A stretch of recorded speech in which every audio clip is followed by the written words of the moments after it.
He keeps the heads. He eats the rest. The seal? It's not just that wolf of his. The wolf just gets scraps. Bones. Damn.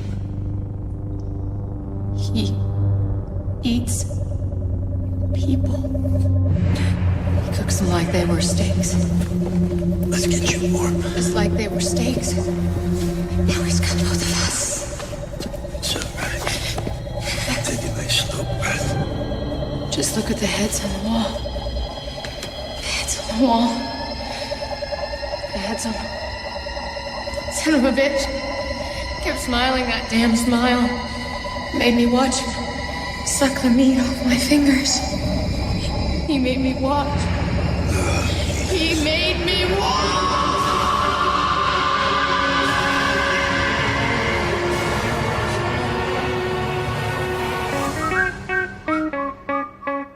Sin City is the movie I made you watch! This is spoilers. Terrifying. Yeah, that was something that we would do impressions of in college, but like it always felt wrong because it, like Josh said, it is kind of a terrifying primal scream, and it's but I don't know, we found humor in it. Anyway, so this is Brett. This is spoilers. Like I said, we did Sin City, and surprisingly, and I'm happy that I believe this is Pap's first time watching it all the way through, and Mikey's first time watching it all the way through. Korey, you'd seen it, right? Crazy. Not sober, so basically it doesn't count. Oh, cool. It was a whole new experience for me. Well, that's cool. So, 3 people pretty much. I know Stevie had seen it, but Stevie unfortunately couldn't be with us tonight. He had to drop out last minute. Had to drop out last minute. Really put me in a bind. Thanks for throwing that out there. Basically, like I was telling the guys, we're going to have to start right with trivia, so I'm just kidding. So, I do have an opening thing-ish. I only thought of it recently, but so let's take the 3 main male leads in the 3 big stories, Mickey Rourke, Clive Owen, and Bruce Willis. Why don't you introduce who you are, and then tell us a movie by one of those 3 that you like for some reason, or just speaks to you. I mean, obviously you could pick an obvious one if you want. Like, I mean, I know a Clive Owen movie that Pappy likes, but just do whatever. Looper's cool. Don't preempt. Are you running the I'm gonna show? take all the answers. I always say this to people. I wasn't going to say the name. That's why I said likes the movie. I think we all know what we're talking about. So let's. I like to not give Korey any time, so let's go ahead and start with Korey. Let's start with you, Brett. What's yours? That's fine. I can do that. Good idea. I'll give you a little time. Okay, so like I said, this is Brett. I'm recording out of Fort Wayne. I mean, there are some obvious ones, but I'm going to pick one. I know it's not the best movie. It's not the most popular movie. I've seen it probably over 10 times. I really, really love it. It is a Clive Owen movie called King Arthur. There was a lot of studio changes, and it kind of screwed up everything, but I love the cast. It's got a young Mads Mikkelsen, Ray Winstone, Clive Owen, Johan Gruffud. I mean, it's just... I have no idea if I pronounced that Johan Gruffud right, but I gave it my best shot. And Keira Knightley. So I've seen that movie a lot. I really, really like it. It's got Stellan Skarsgård. It's just really, really good in my opinion. But He's doing bad movies. it's not a perfect movie, but that's what I choose. So, you ready Nice. for This it? is Josh from Goshen. There you go. I thought we were going east to... Step on up. You good? There you go. Okay, good. Whew, I just really wanted to step in front of Pappy because this was a really hot time for Clive Owen. And actually, if you go back about 20, 30 episodes in spoilers history, Children of Men from 2006. Yeah. No wonder you didn't want me to say anything. Several of us like this movie a lot, Brett. But I just wanted to say one other thing during my opening, and that is when we used to like joke around. Like I've been thinking about this. When we used to say, "He made me watch," and like joke around about that. I think seeing that the first time in this movie, I was definitely scared and disturbed, and I think that might have been a defense mechanism where we were just trying to ease the pain and trauma over the years or something. It's something when you go for it, and like when you're halfway done, you're like, oh, should I have done that? It's like, I think you're right. It's kind of like You start it and you think everything is going to be honky-dory, and by the end, you're just like, I think I need to go to bed. I mean, it's like, it drains you, so. Plus, she's, I don't know, cool, and gorgeous. It's hard to see her get mutilated like that, but, you know. You really hate to see it. I mean, if she was Spy Kids Carla, then I don't think Kevin would have gotten the drop on her. You know what? They're really bad spies in that movie, so maybe never mind. There are a few Robert Rodriguez movies. This is Pappy, recording from Kalamazoo, Michigan. Glad I had a little bit of time to do some Googling. Gonna go with our friend of the pod, Ryan Rain Johnson, in a little movie called Looper. I only saw Looper once, and it was a long time ago, but I remember really liking it. Stevie's jam, isn't it? Joseph Gordon-Levitt and Bruce Willis are the same person, if I remember, right? Yeah. They're just at different periods of their life. Time travel movie. Yeah, I don't know. I kind of wish Ryan Johnson made some more movies like this, Like to be Brick? honest. You know, I don't hate Brick. I saw Brick recently. I like Brick. I watched it with Josh, so. But none of the three leads are in this. So also, I think we should probably mention too, Brett, sad news about Bruce Willis. His early onset Alzheimer's, right? Or something like that, dementia? No, he's got something else. Korey, don't you start. We know you hate him. He has something called aphasia, where I guess it can be considered. Oh, he just got. Wow, dude, dementia too this month. Dude, it's been a bad 11 months for Bruce Willis. That's terrible. Sorry. Yeah, you were close. You were pretty close, Pat. Well, I remember like the Red Letter Media guys saying towards the end, like, is he just cashing as many checks as he possibly can while he can? And like, Kind of looks like it. that's kind of what he was doing. And it makes me kind of, I don't know. I feel bad for him, but I also kind of just respect the hustle of just trying to make as much money as you can in that last little bit. Someone has a theory of one of the movies he was in. I don't remember. It was early 2000s where he got hit in the head by a projectile, and they think that that's maybe what started it. I don't know if that's anything or not. But Gosh. Reddit's on the case, huh? no, I think it was someone who worked. Well, it probably came from Reddit, but I think it was someone who worked on the film. Went on Reddit, and then... They've been right before, Josh. Pat, before we move on, Pap and Josh, do you guys need to work something out? Are you guys cool? Or, I mean, they were like fighting before, so. No, I just want to make sure Josh wasn't mad at me. I ordered a pizza at a movie, and then I couldn't see Josh. I'm on Pap's side. Josh is in the wrong here. No one's in the wrong. I'm in the wrong. No, Josh is definitely wrong. Well, now I'm just in a fight with Mikey. Was it Josh? Did you have plans? Mikey's always on someone else's side. Let's go.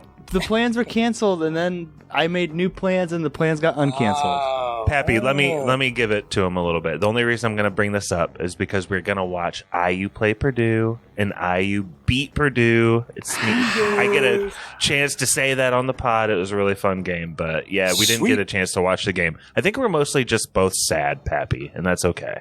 I'm sorry. Yeah, next time I will definitely come down. Sorry, Brett. One more. Get a thin cheese. Don't get all the meat. That's freaking gross, man. Dude, the bacon, the sausage, the pepperoni on a Jack's pizza that was heated up in a microwave. Can't beat it. Pig 3 ways. All on a pizza. Worth every one of those $11. I hope I'm not stealing Korey's, though, but I guess Bruce Willis also played Spike, the dog, from the Rugrats Go Wild, Rugrats Wild Thornberry's Crossing. No, that one's all you, dude. Take it away. It's another one that I like. Well, yeah, we can go ahead and move on. I was going to say who was sadder, Josh or the person who had to sit in Pappy's seat during the next movie, but we'll just move on. Definitely the person who had to sit in the seat afterwards, greased up. Korey, have you had Slipped right out of it. Have you had enough time? Get back to me at the end of the episode, you know? No, we're going to go right now. Yeah, so there's a couple. So Mickey Rourke, you know, I forget sometimes that he's in some movies that I really like. He's in a movie called The Wrestler, a 2008 Aronofsky movie. The Ram, which, as far as I remember, was like very loosely based on Jake the Snake Roberts. And it's just like a depressing look into the life of a professional wrestler and like kind of like how it's tragic and lonely and Oh, it hurts so good. ultimately depressing they are. And I feel like probably 60 or maybe 75% of pro wrestlers kind of end up in this state. That's the feeling I get watching this movie. Whether or not that's true or not, I don't know. But I definitely get that vibe after watching that movie, and it affects me in a big way. But of course, I have two answers. The wrestlers one, that's Mickey Rourke. Clive Owen was in one of my favorite movies from the 2000s called Closer. Not a lot of people like Closer. Not a lot of people talk about Closer. I'll give you guys a reason to watch it right now, though. Song. You see Natalie Portman's butthole in it. No fucking lie. You see it. I know it was a famous thong scene. I didn't know there was a butthole. Legit. Wow. Google search that. Not right now, obviously. But that movie has a special place in my heart. It reminds me of a different time. I know I have said this a couple of times, even kind of recently, but it reminds me of someone that I was close to that is no longer with us. And for that, I'll cherish that movie forever. Cool. Mikey, recording from Chicago, Illinois. Just looking through Bruce Willis's very long IMDb list here. And he's got a lot of great movies. Die Hard, obviously, is a favorite of mine. And also his role in Moonrise Kingdom, where he plays that cop. That's a pretty fun role for him. I really like that movie a lot. And yeah, I thought that was cool. I like when he does... and also Fifth Element, scrolling past it. That's also a good one. Yeah, he's got a lot of awesome movies. He's a great actor. But super sad to hear about his recent diagnosis. But Korey hates him. He said that on one of these pods once, but that's okay. I used to hate him back when he had his wits about him. Can't hate him anymore. Even the Razzie Awards rescinded all of his wins because they didn't think it was very nice. It's not really fair, you know, when he has his full mental faculties and he's an arrogant prick, then I hate him. But when he's like, you know, shriveled up in a corner in a wheelchair, I can't hate that. Yep, and you went there. Okay, that's fine. Want to just throw any other ones out there? I mean, might as well just throw more out there. Mikey gave like 3 or 4, and Korey gave a couple. Anybody else? Is that like an annoyed, like, or do you actually want us to? No. I was going to ask, better buttholes, Korey, Closer or Cats? I didn't see the cat's butthole cut, so I can't judge for sure. But I'm willing to bet I'd prefer Closer. Like, I feel like I would just lean that direction. Closer or Closer? Closer. I mean, but they're spelled the same if you're doing a Google search.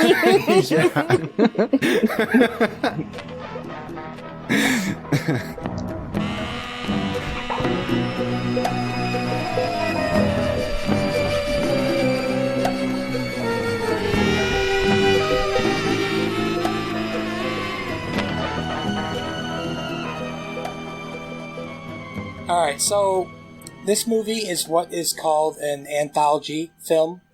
We're going to start with just the very first part. We'll bookend with, this is broken down into 4 stories, and they're not only 2 of the stories go at one time all the way through. The first one, the very first 3-minute cut, is from the graphic novel, and it's called The Customer Is Always Right. That's how the movie starts, and that's how the movie ends. That's the one with Josh Hartnett. He plays somebody called, I believe, where's my note? I do have a note, believe it or not. The salesman. He is an assassin, which you don't really know right away, but Josh Hartnett is another one my wife had a pretty big crush on back in the day. And did he just stop acting? I know he came back recently, but does anybody know about that? He was pretty big around this time, too. He was kind of going down a little bit. You know, he is a great actor, and he's underrated. He's one of those guys that, his looks, I think, kind of got in the way of things, at least in terms of the public perception of Josh Hartnett. I know some of you guys are also fans of Lucky Number 11, which I think is a great movie. But a few years ago, he did that show Penny Dreadful, which I think is a really cool kind of gothic show of, all horror monsters like Frankenstein and mummies and werewolves and shit. He was in that, and he was really great in it. Is that Eve Green or something? Yeah. Yeah, I like her too. So he's not much inside. Apparently, I think I read that this scene was actually shot in a day, and it was before they even got permission from Frank Miller to film. But Robert Rodriguez wanted to show that you can do justice to this graphic novel. and apparently it worked, so pretty good idea. The wind rises electric. She's soft and warm and almost weightless. Her perfume a sweet promise that brings tears to my eyes. I tell her that everything will be all right. That I'll save her from whatever she's scared of and take her far, far away. His character name is The Man, according to IMDb. Yes, it does say that in IMDb, and I believe it's the salesman in the graphic novel, but yeah, it does say that, so we'll go with The Man. You said the name of this vignette. I always just call it the one with Josh Hartnett. But how did you actually know the title of it? Is that just like your research into the graphic novels? It's on the synopsis in IMDb. It is on the synopsis on Wikipedia and IMDb. I have read The Long Goodbye, which is the one with Marv. And yes, I just did some research on what they're called. He's got a lot of little vignettes, if you want to call it that. So my question is, are each of these 4 vignettes a full graphic novel, or are they like chapters from a greater book or something? They're all combined into one graphic novel, but they're like anthology issues. Yeah, released as different issues, right? Yeah, the one that I read was The Long Goodbye, and it was like, it was about as thick as The Killing Joke or something like that. And yeah, then they kind of just combined them. It's like all one big storyline. Is that called Sin City, the whole thing? Or is it called something else? Let's see. Yeah, I think it's Sin City because it says a graphic novel of the same name. It's called BaSIN City. The Long Goodbye, a Sin City story. BaSIN City? BaSIN. What is happening in this first vignette, though? I don't... Like, why does he kill her? He's an assassin that's hired by someone to kill that woman. He's going to cash her check in the morning. Pap? Her check? Like the check for her? Yes, it's killer talk. Like for the hit on her? Cash the check for the hit on her? He took a check? That doesn't seem like a good idea. Seems like a rookie move for Yeah. Paper trail. Here's this money order. Take this down to the Wells Fargo. Yeah. For assassinating hot blonde on rooftop. That's a little note that you write in Venmo. But yeah, he Emojis. does say that she was running. I believe it's just implied that, especially when you combine it with what you know at the very end, someone hired him to kill her. He's been watching her for a couple of days. Seemed like she's kind of a bigwig. She's at some big party with probably a bunch of fake people. And he says, I'll never know what she was running from, but he's going to take the check that he made by doing this and cash it in the morning. So, But that whole thing's just to like set the stage, right? Like I'm not supposed to know why he's killing her, who she is. She doesn't really tie into the story later. She's not like Rourke's girlfriend or something. Nope, I don't believe. I think it's all about the vibe, Like, Totally. what's going on in this world? Vibes. This is just a small piece, a speck of what's happening in this city. I think, too, to get you accustomed to let go of this character, you're going to go on a different ride for a while. But That's a good Brett, point. I love the fact that we're starting with this vignette and you mentioned the end. Can we talk about the end a little bit, too? You want to talk about it right now? Yeah, just as it pertains to this vignette, at least. Like, Yeah, go ahead. Go for it. Who do you think hired him? Because I think the obvious answer is you're thinking the girls from Old Town. That's my guess. But Rosario Dawson goes out of her way to say, like, the girls can handle girl shit. So it makes me think maybe they wouldn't hire the man. Like, obviously. I don't know. Any thoughts? I think it's just because she seems to have left town, maybe? It didn't really say that, but that's just kind of always what I thought. She's not in Old Town, so they'll hire a man to go out and She's got to be. I mean, I got to think she's hiding, right? I know, Korey. What do you think? You think somebody else, or do you think it's the girls? A lot of little questions come up for me when watching this movie, but I feel like I have to let them go because this movie is not in the habit of answering them, nor does it necessarily want you to figure them out. Yeah. It's just giving you these slices, and I thought there would be like some twists along the way, some things that connected this person to this person more directly than indirectly. Yeah. And I was wrong, but I kind of like the way they doled it out. I think it was good as is. Yeah, we'll definitely get into some stuff like that. Like, part of me, when I watched it this time, I was like, man, I really want to know what his deal was. Obviously, they tell you he's a killer, like a serial killer that had facial surgery. You know, he probably looked like Nick Cage before that. Maybe John Travolta, I don't know. Hey, he's a serial killer? He's some sort of killer. He's a murderer. He said he was a He's killer. just a murderer, so like, I don't know. He murders a cop in this, but it's not so bad. No, but he was a murderer. Like, the way it all shakes down. He was a murderer before that. I take that back. He doesn't actually kill a cop. Somebody else does, but anyway. Well, I guess there's some information from his character. Facial reconstruction, him at Kelly's back. I don't know. Oh, Gale. After he suffers horrendous injuries. I'll just say, too, like, as we go through this, I love this movie, but I'm going to, like, all the plot points we talk about, I'm going to try to answer it within the context of this movie. That's cool, man. That sounds fun. Yeah, you're right. You know, as I was reading that, I was thinking back on literally what Korey just said, and I agree. I won't click on those anymore. So no, that's okay if you do. I'm just saying, like, I'm not prepared with all like that other stuff. Those are cool little bookends. They're about, 2 to 3 minutes each. Mm-hmm. I like how they end like that. They're not big and robust.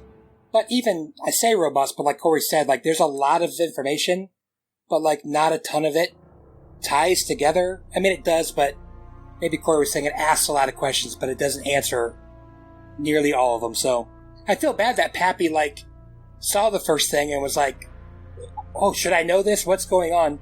I think, like someone said, to set the scene, this is the kind of world you're living in. Fake people, danger around every corner. Yeah, it's just a cool little welcome to Sin City. Let's see. Do you guys want to do the next story that they portray is a yellow bastard, but that's not finished till the end? Should we go to the hard goodbye, which is Marv? Since that's the first one that's completed? I like the hard goodbye. She was murdered and I was right here when it happened, lying next to her. Stone drunk just like she was. Damn it, Goldie. Who were you and who wanted you dead? Who were you besides an angel of mercy, giving a two-time loser like me the night of his life? Well, it sure as hell wasn't my looks. So why the sleazy saloon? Why the kindness, Goldie? So, The Hard Goodbye, like I said, it's the only graphic novel of this one that I actually read, but I just think Marv is a really cool character. Korey, can you describe Marv a little bit for us? And what's going on at the very beginning? Again, I'm not going to go through the plot really because it's just crazy, but we'll get to the big highlights. Marv, man, it's like they cast the perfect guy. The cool thing about this movie and its style is that you can see the way it's illustrated on the page without ever having looked at the comic, which I think is really cool. Mm-hmm. Mm-hmm. You know exactly what Marv looks like on the page, right? Yeah. Mickey Rourke, from what I can tell, perfect casting for that. Best He's casting, got the great voice. He's got the great physique, and he's got the great fucking demeanor. This is the Bruiser. This guy is insane. He's like... Tank. I was thinking he's like Bullet Tooth Tony times like 10. Yeah. Like to an extreme fucking degree, like the American ridiculous version of Bullet Tooth Tony. But then it occurred to me later, this dude is Wolverine. Yeah. This character is exactly Wolverine in a certain era of Wolverine comics, which is like the 2002 to 2007-ish era. Really perfect. I love this fucking dude. He's just like an insane lunatic, but he's not like evil. He kind of has his own like moral code that he follows, and he has a very specific case that he's following, and he's really good at what he does, which is fucking people up. But he also, like you said, he has a moral code, but he almost comes off as someone that he's not just some blind killer who will kill anybody who gets in his way. He's not like someone you couldn't sit down with. I mean, I wouldn't want to because I would be terrified, but he like kills people when he feels like they're connected to something that's wronged him, which is what this whole story is about. Yeah, he has like a righteous cause as far as he's concerned, right? Mm-hmm. Yeah, I mean, he said it himself. Like he couldn't even pay hookers to sleep with him because they're too scared of him. No, literally, none of them would ever get close enough to just anything. And that's how this one starts. He's with someone named Goldie. He said she's beautiful. She's nice to him. She's treated him like a human being for the first time, not some man animal or whatever they're called in Battlefield Earth. Thank you. She treated him like a person. Now you find out, yeah, she was using him for her benefit, but even when he found that out, do you think he cared? No, he loved it. it made him feel like it's possible for him to be loved. And Can I ask a question, though, about this guy? Do you guys feel like his whole shtick about he couldn't even pay a hooker or whatever is a bunch of bullshit? This is Sin City. Right. The city is wrought with weirdos. I think this guy's got some insecurity issues. There's some psychology going on. Doesn't Dwight say that? Like, had he lived in like a time where he could have showed off his violent tendencies, that he would have had women thrown at him. You know what I mean? I feel like Sin City would be that kind of place. You know what I mean? That's why Goldie seeks him out. I'm just calling him out a little bit. That's a little weak. Like, I'm violent because women don't love me. And it's like, well, you're just not really trying. Incel. He's a good-looking boy. I want you to tell me somebody else in this story who looks like him. Got that Cro-Magnon forehead. Like, who's like Korey said, he's a freaking bruiser. He's humongous.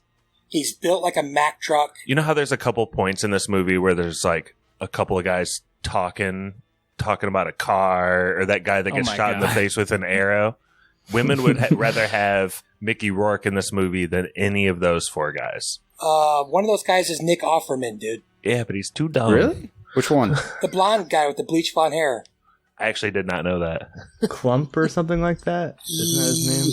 Schlub, yeah.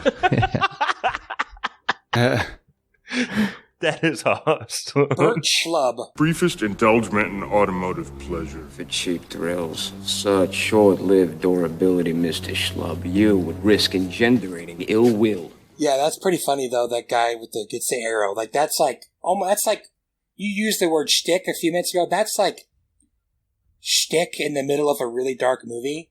And I don't know. I thought it fit. I thought it was funny. So really weird that they would do that, because he's like talking about it, and then even when he gets hit in the head, he's like, yeesh. Which I'm guessing is something he wrote in the graphic novel a bunch. I didn't look into that. I meant to. He's like spiking the camera, looking directly into the lens when he says that too. It's like a Lucille Ball. Like I Love Lucy looking at the camera for sure. It's like, yeah, there we go. So yeah, we got that with Marv.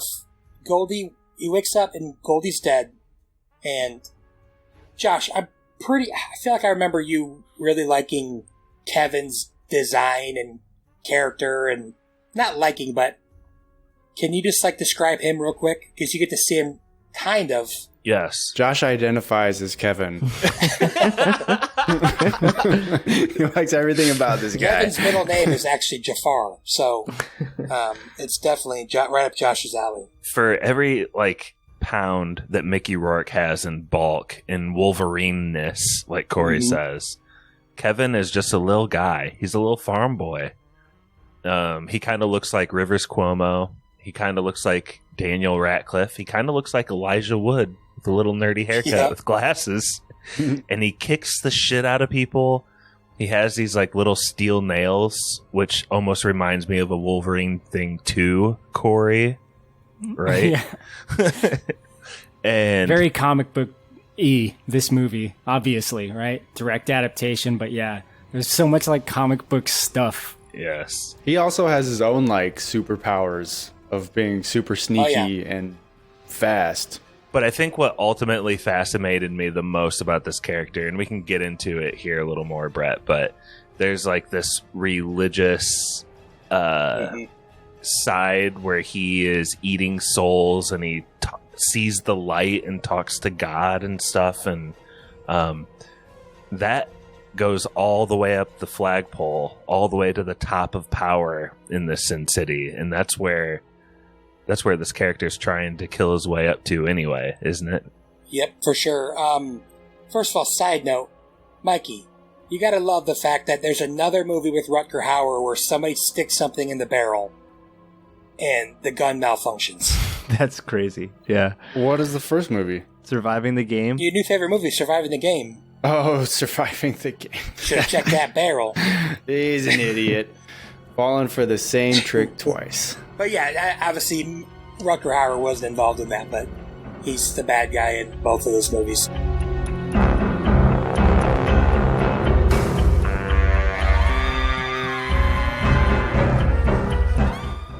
Yeah, we were talking about Kevin.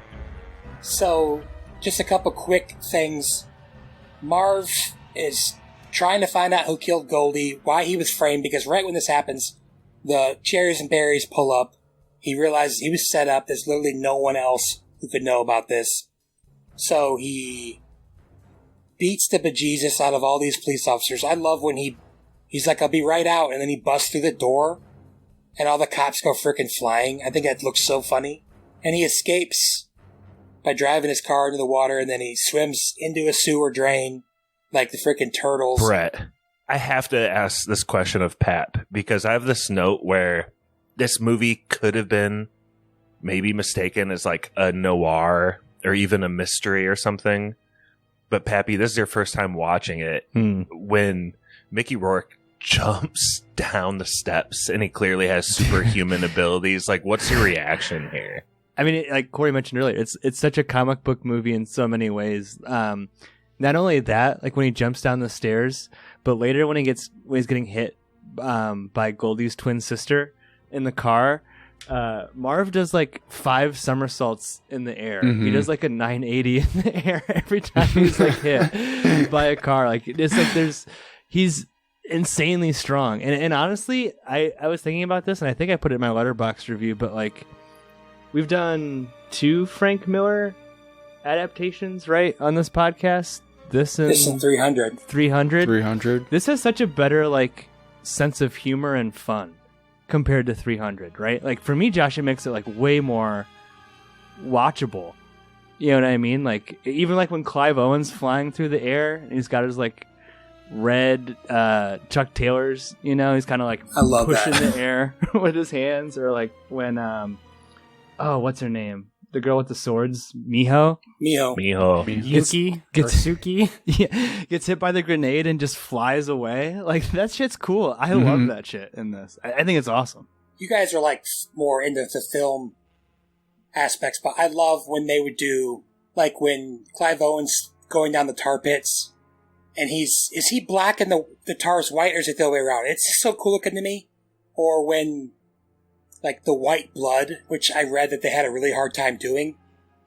I love all the colors, don't get me wrong, but I love when it's like black-white. Brett, when he's going into the tar pit, yes, that's an amazing cinematography. I love that so much. It's just like 2 colors on the screen. I don't know. I think that's really like Robert Rodriguez hitting his stride, I feel like. Yeah. And the fact it's not overdone. It's quick, too. It's subtle and good.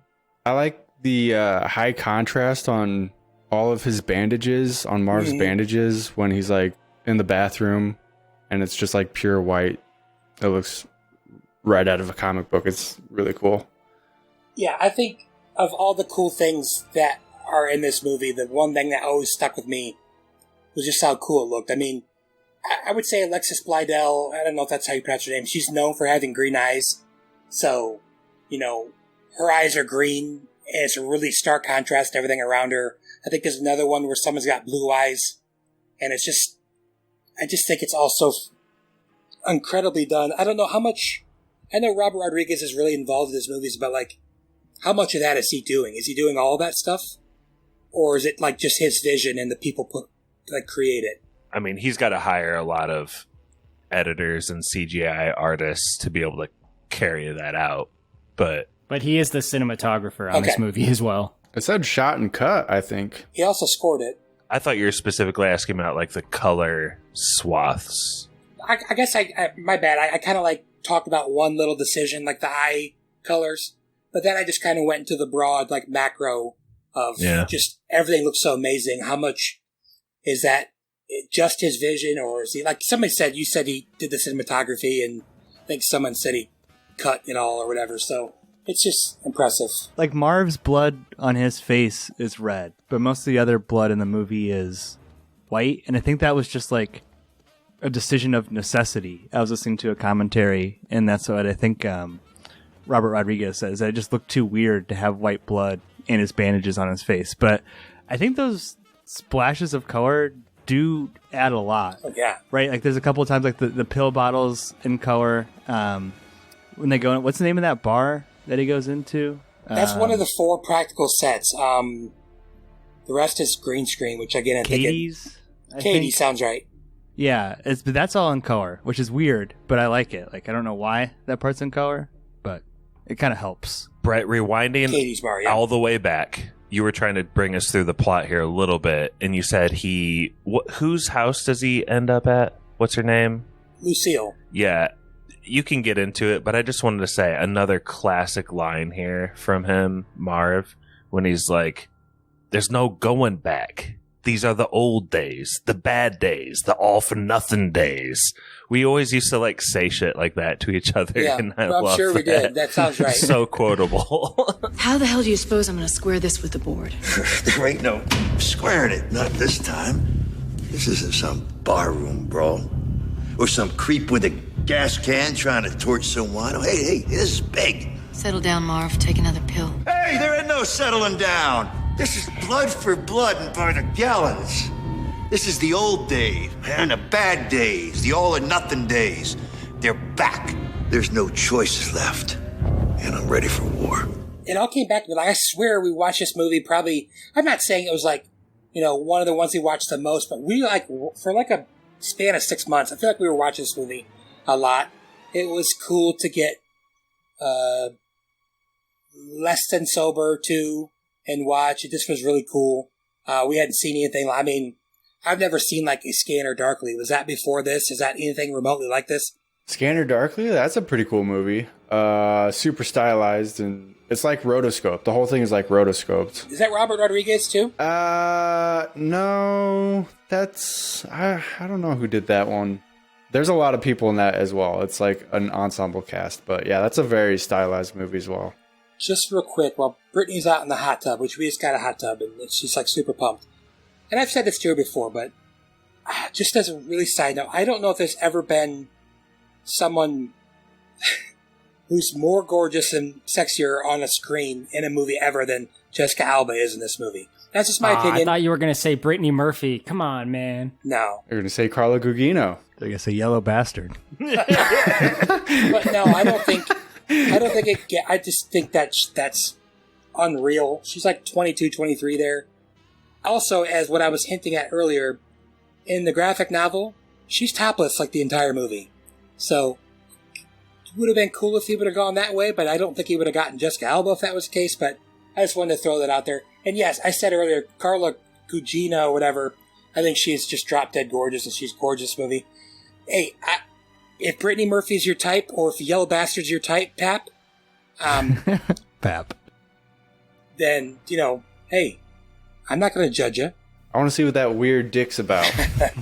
What's going on?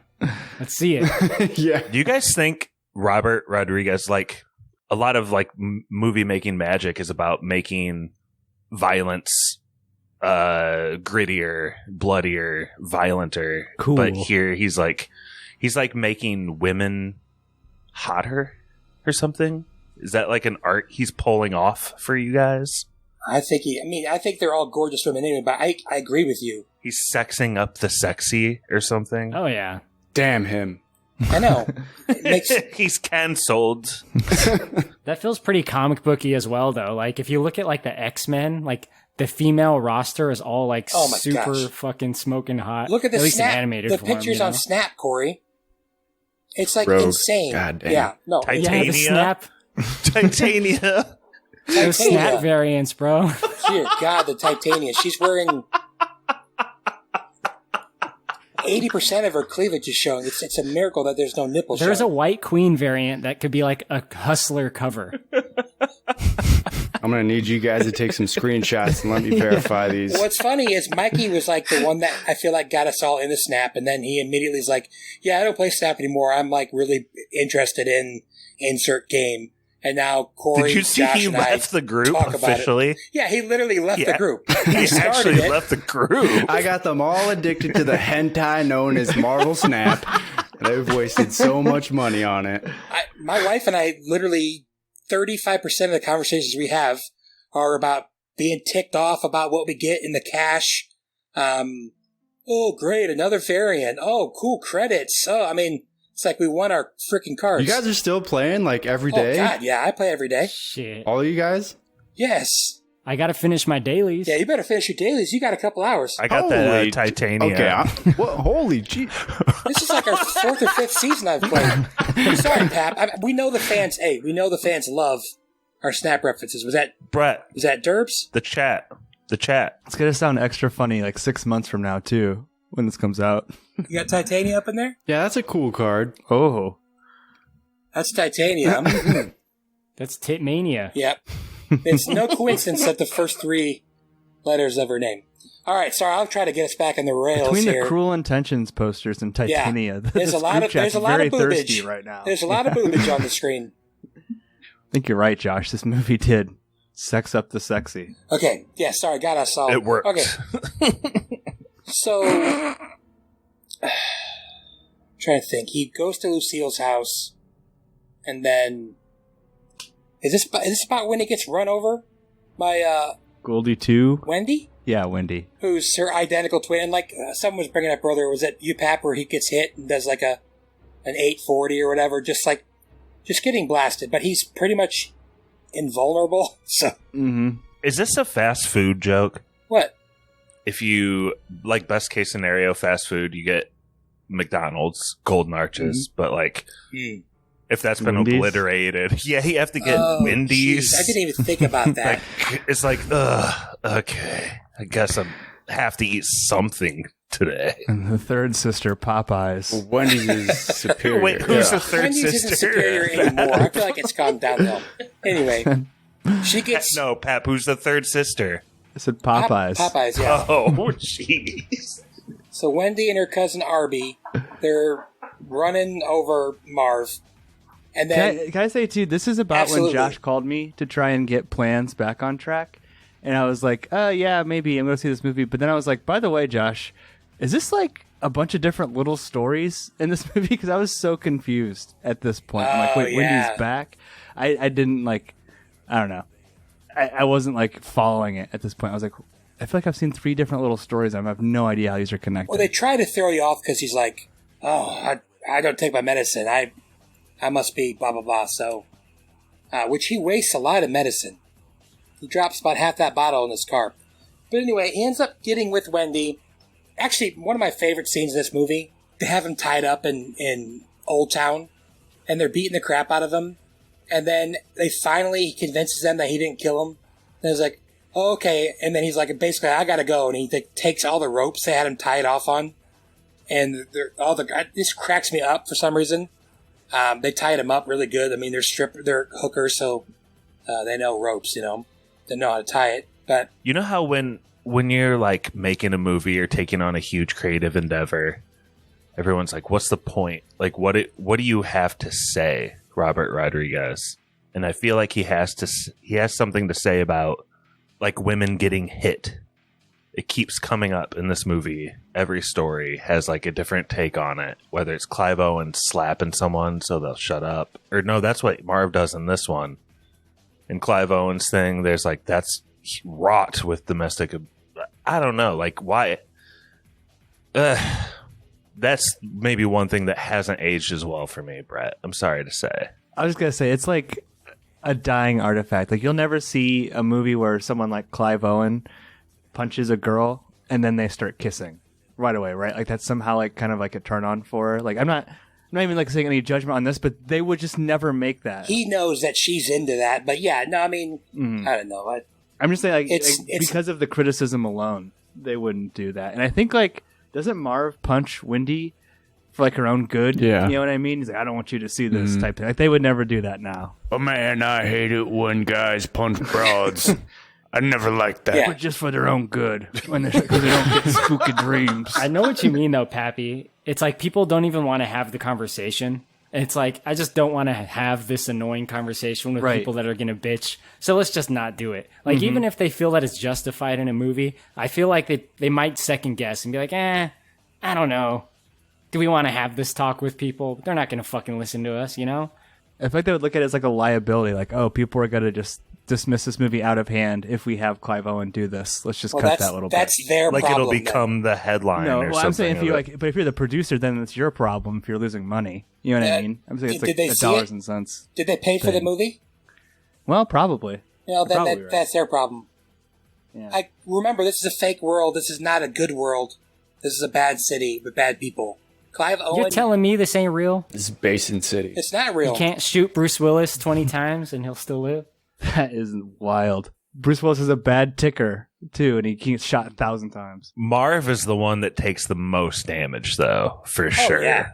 He has so much HP. Marv has an adamantium skeleton. No, the yellow guy gets his dick ripped off. Yeah, but he dies. He takes the most damage. Adamantium skeleton, is that what you said, Korey? Marv, yeah. Yeah. But it also just occurred to me that Marv is chasing after a guy named Kevin. And that's some serious Home Alone vibes right there. Also, Great call. Yeah, but he's also Mickey Rourke, and he's chasing after a character named Rourke. Oh, shit. Spelled differently, but... Yeah. And his name's Mickey. I don't have anything. I was going to make a mouse reference, but I don't know any mice. So... Okay, let's move on. I don't know any mice. I don't know any mice. I don't know any mice personally. I know of them. Ratatouille. I've seen that terrible movie that Stevie loves, Mouse Hunt? Mouse Hunt. Stuart Little. Steamboat Willie. There's a lot of great mice. You're right. There are. I don't know them personally.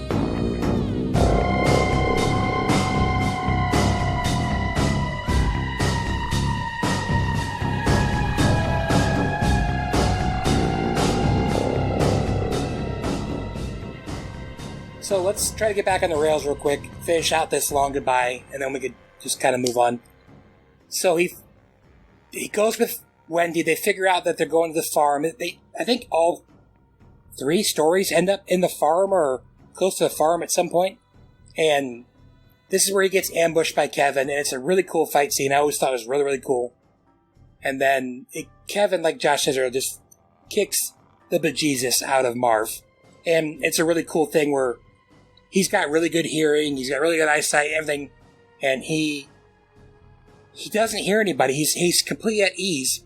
And then Kevin sneaks up on him. He's like, "Oh my God, no one sneaks up on me." So it's just Kevin's just like a really good assassin, and he ties him up, or he doesn't tie him up. He puts him down the cellar, and that's where you get the famous "They made me watch" with Carla. Does anybody know how to pronounce her name? Gugino? Aguagino. What's the lore here?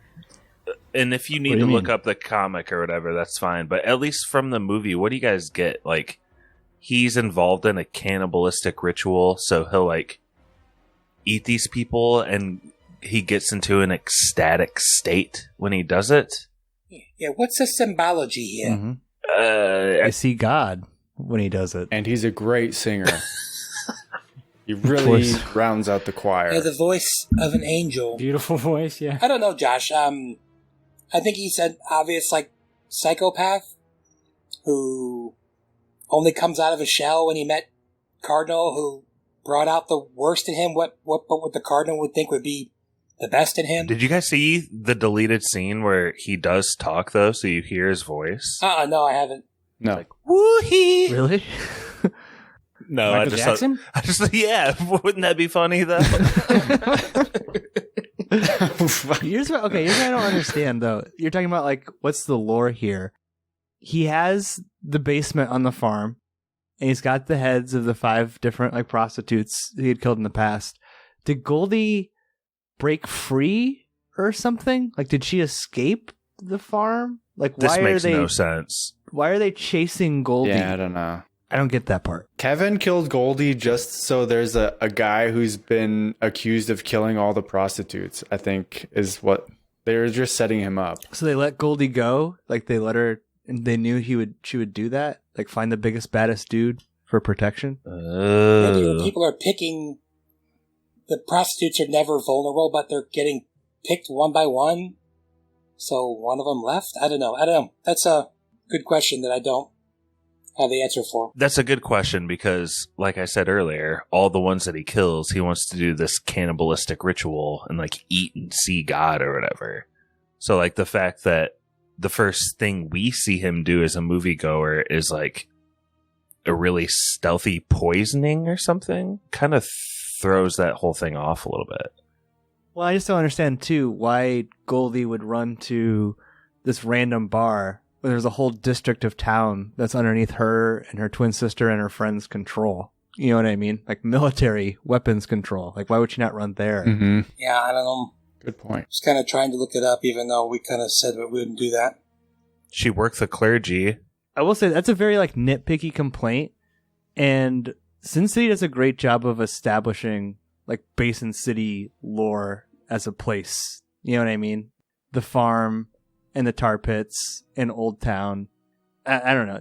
The way that they like revisit the locations periodically through the story, and you get more and more familiar with them. Even just like the first time seeing it, it's like you kind of like get a sense of, oh, that's where Old Town is down there. But like, I think you might have just said this, but like, does it bother you that you don't have the answers, or is it like kind of what Korey said?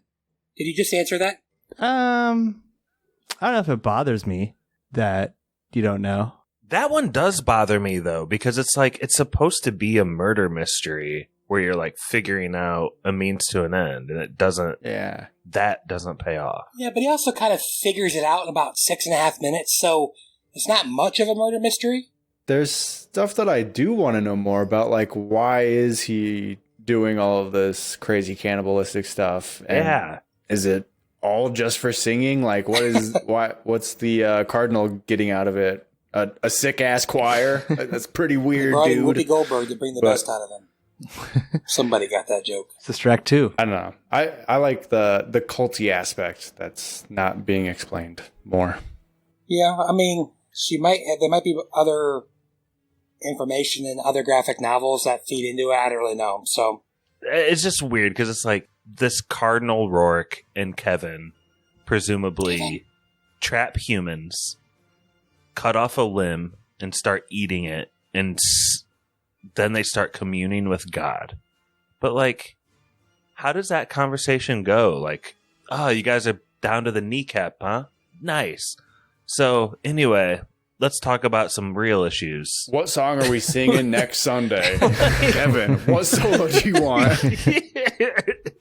Bring the heat, baby. We need you. Pass the salt and pepper, please. Like, I just don't.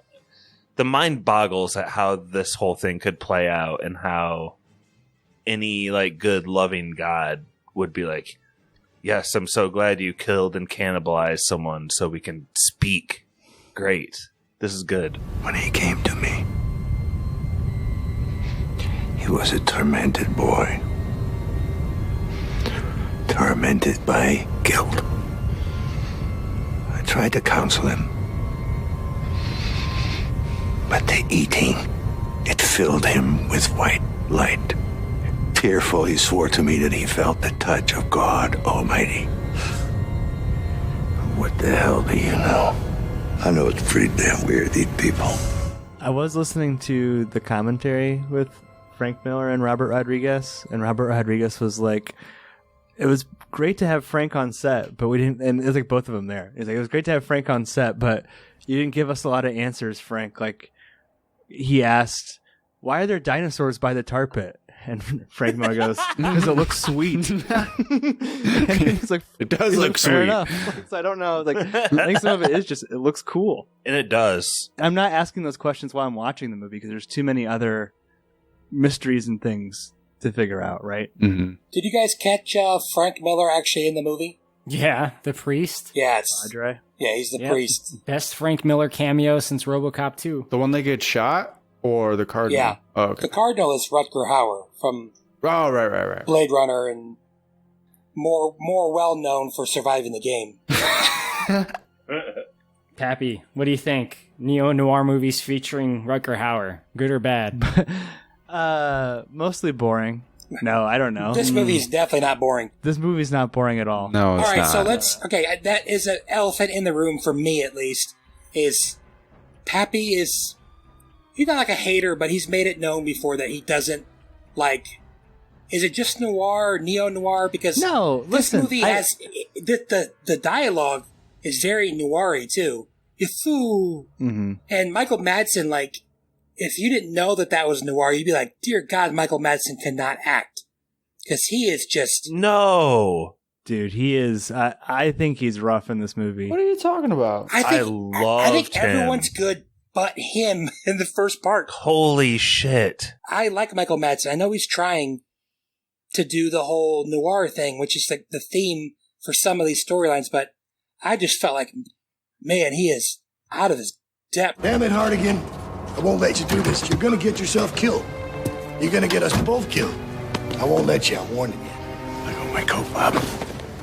You're dragging me down with you. I'm your partner. They can kill me, too. I ain't putting up with that. I'm getting on the horn and calling for backup. Mikey, are you with me here? I actually had a note that I thought he stood out. I thought he was good. Yeah, I feel like this is the kind of stuff he's made for. Like, this is what he's cast for. We need a tiebreaker, Korey. No, Madsen ain't working in this one, man. Okay. Yeah. I thought What? He's so weird. I thought the last part where they're driving in the car, he was much better. But he's kind of like, oh, yellow bastard's got the upper hand here. I mean,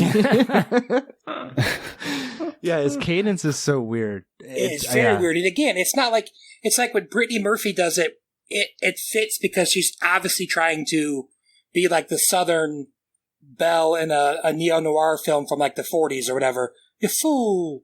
I thought Michael Madsen stole the scene from Bruce Willis in those scenes when they spoke, and That's made cool, it though. seem That's like cool. he was doing it better. I mean, he was doing it better than Bruce too. Like, No.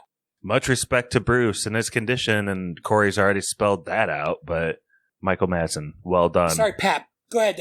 About the noir. You never... Go ahead. I cut you off to bring up... Yeah, I don't know. All I've said in the past was that sometimes noirs can be boring. And I think if we're all being honest, Steve, not Stevie, Steve from Big Dumb Movie, we can all agree with that. I know he's not listening. You already won the debate. What are you getting at here, bro? But like, think about all this movie does to be not boring. It's got like 3 mini stories, kind of 4 if you count the first one. It's super stylish. It's got over the top action and violence at times. Very over the top all around. This movie is action packed. Oh God, yeah. That's like a big difference, I think, between like another neo-noir, something you're going to compare it to like Blade Runner. This movie is fucking action packed. You can't be bored with all this crazy shit going on. Mm-hmm. You can be disgusted. You can be turned off by it. You can be repulsed, sure, but it ain't boring. Actually, you know what? I'm really glad that this is going to sound like sarcasm. I promise it's not. I don't like to really go through plots. I do like revert back to that sometimes, but I'm really glad that we're like having such a hard time getting through even the first plot of the first one. I like this wider story talking about it so much more. So I'm not going to like try to get us back on track plot wise. I'm just saying I love how this is going. So, cause we're an hour in and we haven't gotten to any of the last 2 big ones, but we can't say any of it because we've been talking about all of it. So the one thing I was also just like last thing on the Marv one too, his is a storyline that really takes it all the way to the top, right? Like it's like the first real story, and in it he kills the most powerful person in Sin City. yeah, it's weird. You would think that would be the last one, Yeah, right? Like, like- they build to that, but They even say that the senator, who you'd think would be more powerful, he's like a patsy compared to the cardinal. And 30 minutes into the movie, he's dead. I remember when that storyline was over, we paused it because we were talking or something happened. And I was like, wait, there's an hour and 23 minutes left? It might have been an hour and 13. I just was like, holy crap. So yeah, it's kind of cool. and is this also the last story to happen like chronologically? Because we see Marv later. Yeah, and Kevin's still alive. Let's see.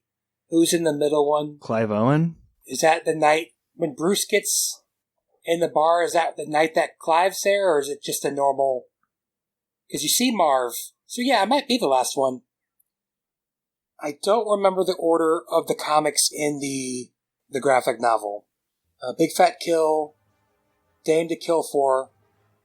No, that's not it. Yeah, Family Values, and then That Yellow Bastard. So I think all that's important to know is that the girl with the blue eyes gets killed by Josh Hartnett.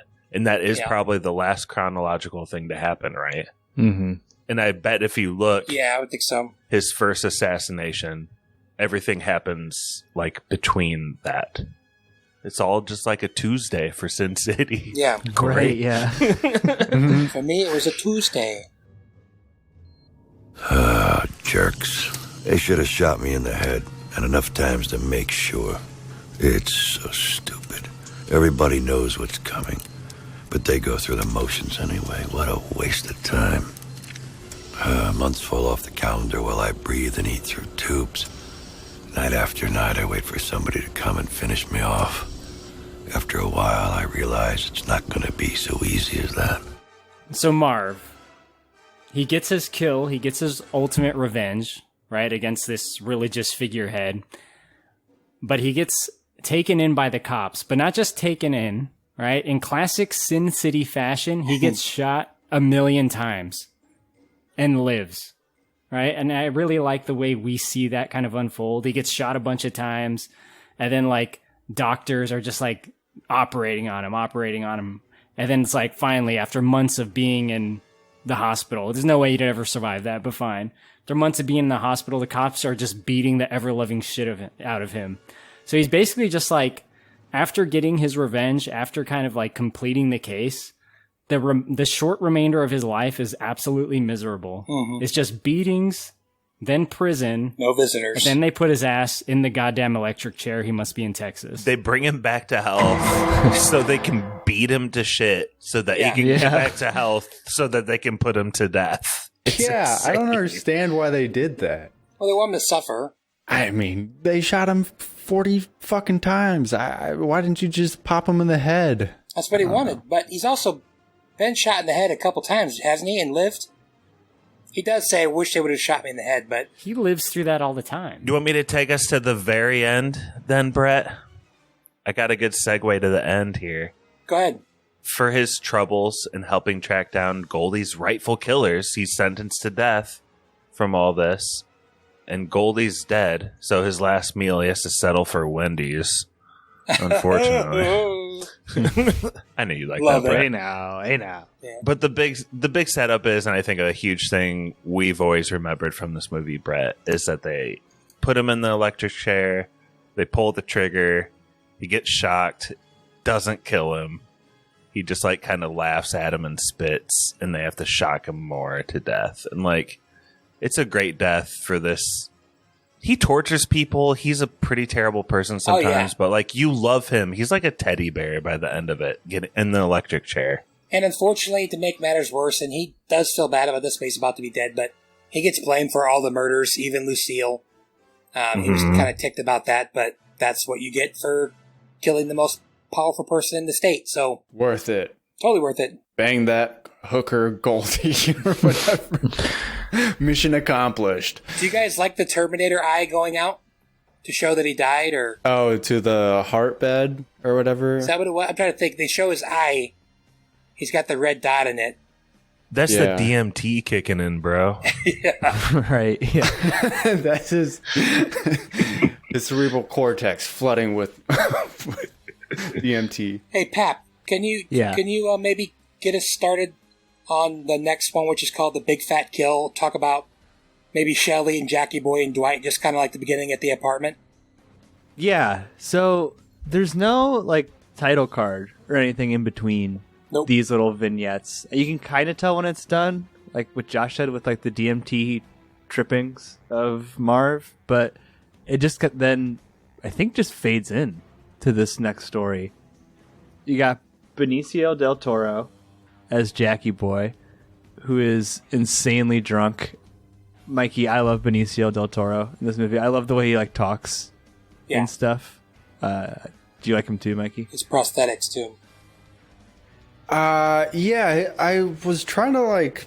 The prosthetics tripped me up a bit because I was like, is that Benicio? Because I couldn't really tell. His nose and chin are very, very prosthetic-y. Yeah, there's some angles where you can tell that it's him. But yeah, that was pretty crazy how different he looks. Yeah, he's a scumbag. He's like the greasiest guy in the movie almost. He's like just a really bad abuser, and we find out later that he's a dirty cop. He's like a piece of shit.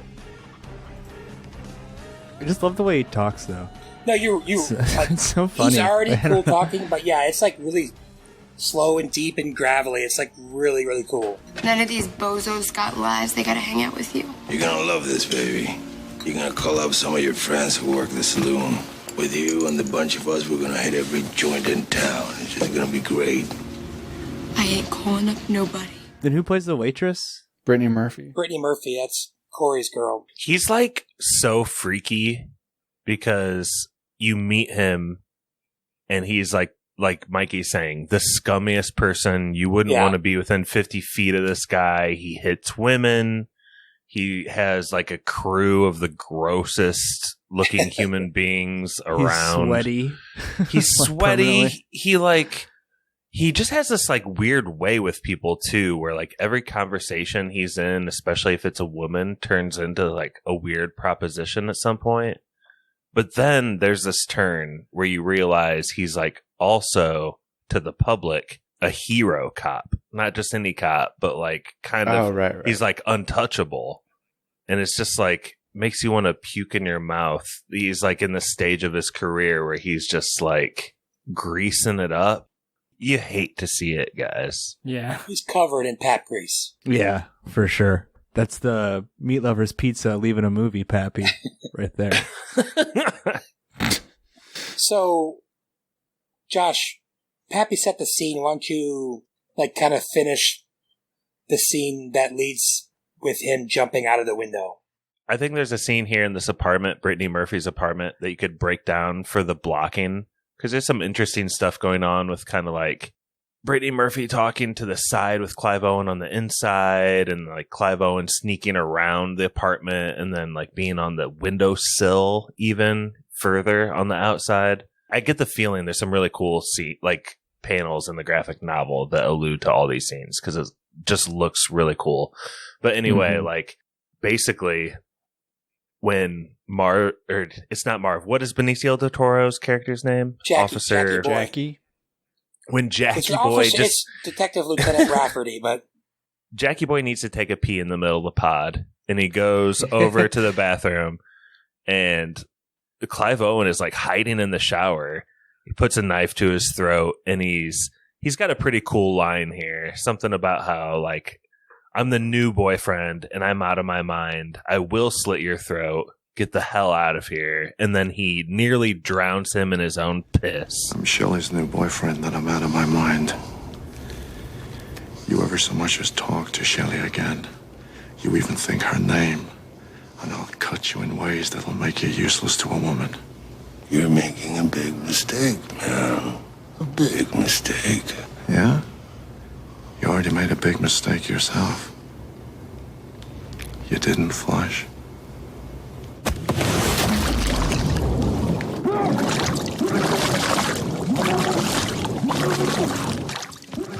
yeah, it's good. I want to say that moment is my single favorite moment of cinematography or like visual aesthetic in the movie as a whole. This movie has a lot of cool visuals, but Benicio del Toro's face in the toilet looks fucking insane. With the cig hanging out of his mouth, that's so cool. Yeah. I like how he says you didn't flush right before all this happens. But let's be honest, that's only the second grossest toilet we see. Oh yeah, Marv puts some dude's head in the toilet and there's like shit logs in there. Big ones. It's like poetry, it rhymes. That's a great part though. He goes, he'll never talk.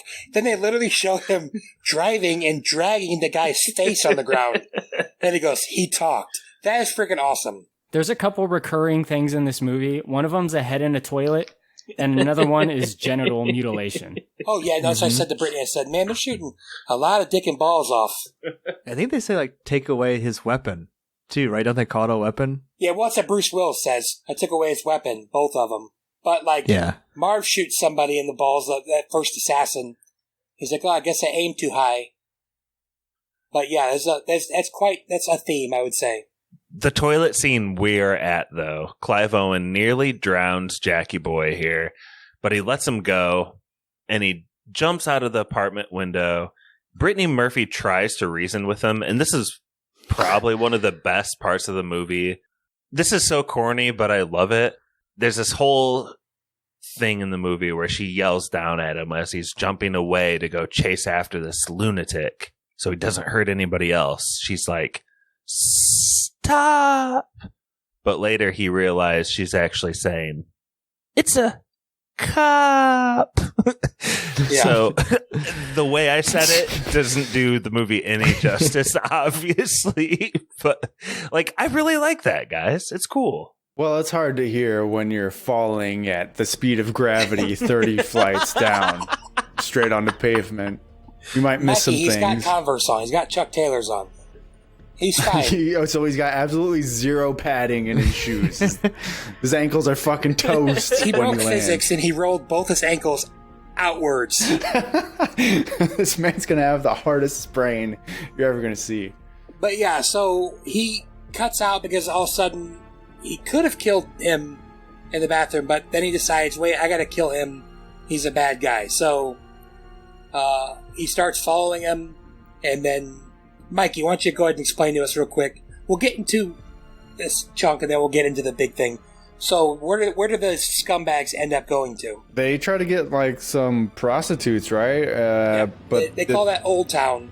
Yeah, they go to Old Town, try to get a prostitute, but it's all a setup by Rosario Dawson's character. I guess she's like the head of the night ladies, and the night ladies, they basically just protect themselves. They don't work with the cops. Or they work with them. They have a deal. Mm-hmm. Yeah, what's the deal with the deal? So it's supposed to be kind of like a Vegas type thing. I believe the whole thing is Vegas, but anyway, it's Old Town. It used to be run by the mob and pimps, and again, it's supposed to parallel like Vegas in the 70s or the 80s and 50s and all that stuff. So they made a deal where they get to run, they get to dish out their own justice. They get to make all the money they want as long as they give. I think they give some to maybe the mob or the police or whatever. Police can come in and pretty much do what they want up to a point, and if they screw up, they get asked to leave. They have to live. That's the point. Like, they can't come in there and just start effing everything up. They have to follow rules, but if they don't get like murdered. So it's just like an agreement with both. They both leave each other alone. They both make money off of it, and it's just like no one's getting arrested for doing anything. They also say that like when cops do come down, it's kind of up to the ladies if they want to do that for free, right? And if they don't, they send them back, but not dead. Which, why doesn't Benicio del Toro just say he's a cop? You know, why doesn't he just identify himself if they have this deal? I think he just thinks that he's owed that anyway. I don't know, or he doesn't respect them. He's just super drunk. Yeah, but yeah, so they get into Old Town, which is run by the Hooas, and he just starts following Alexis Bledel, and he's doing a lot of the same, I don't want to say gaslighting, but the same stuff he was doing to, what's her name, Shelley? Like, you're embarrassing me in front of my friends. Hey, I've had a tough day. Basically, like, you owe me this. He feels like everybody owes him everything. And then he pulls a gun out, which is a really big mistake, because 2 of them get their heads cut off. 2 of them get swords through the top of their head, and 1 of them gets a sword through his throat, his nose, his eye, right? Mm-hmm. Yeah, Miho just F's everybody up. And this is kind of the catalyst of what throws this storyline into chaos, because, as Josh mentioned, he thought that Brittany Murphy said stop, but would she say he's a cop? Which, crap, we broke the rules, they're going to find out. So he's like, let me take him to the top hits. And we'll just skip over the stuff that we talked about earlier with the slapping and that's a turn on for and everything like that. So Miho, 2 Movie Club. I don't know. You may have mentioned this already, Korey, which is Suki. She in Suicide Too Squad? Fast. No. Oh yeah, Too Fast, Too Furious. Yeah. Too Fast. Mm-hmm. Steve Aoki's daughter, right? I think Is it? What movie is this? Has got to be up there for Elijah Wood, right? 4, 5? Well, the 3 movies, Sin City, What's the one where he's dead? Or Talk Dirty to Me or something. What's it called? Call Me The Good Son? But what's the one you did that the director loves? Oh, Ant? Something? Give me 2 minutes. Ant's the director's name. Yeah, you did it, and he's like, "You got Come to exactly." Daddy. Yeah, Come to Daddy. Yeah. So maybe I thought he was up there a little bit more, but that's cool. So, Korey, I feel like you can explain this better than me. My throat's starting to go out. So he's like, "I'm gonna take him to the tar pit." So what happens then? They go to the old tar pits, man. There's dinosaurs around, as there are at tar pits. Yeah. It's pretty cool. Totally normal. I've been to a lot of tar pits. I've never seen one without a dinosaur. Basically, this thing just keeps getting deeper and deeper, right? Like, now it's like a struggle over saving or collecting Benicio del Toro's character's head, right? Because the head is the evidence that will confirm that this truce has been broken. So there's like mercenaries sent after them, like Irish mercenaries, and like, Suki and Clive Owen got to fight him off. They lose the head. They get the head back. There's a lot of like the head changes hands a few times. But it eventually leads to a character that, I forgot this guy was going to be in this movie. I remember seeing him in the goddamn, in the beginning, but he's got that stupid fucking, like he's like a train conductor or something. Michael Clark Duncan. Michael Clark Duncan. And I'm like, God, why is he dressed like this? Why does he have the eye? I don't know, but it works. It's like, this is like Dick Tracy or something. Like, it's like shit just keeps getting crazier and crazier until, and I know we're going to talk about this later. We see this just like yellow weirdo at the end. That's just like a puppet. He's like a killer clown from outer space.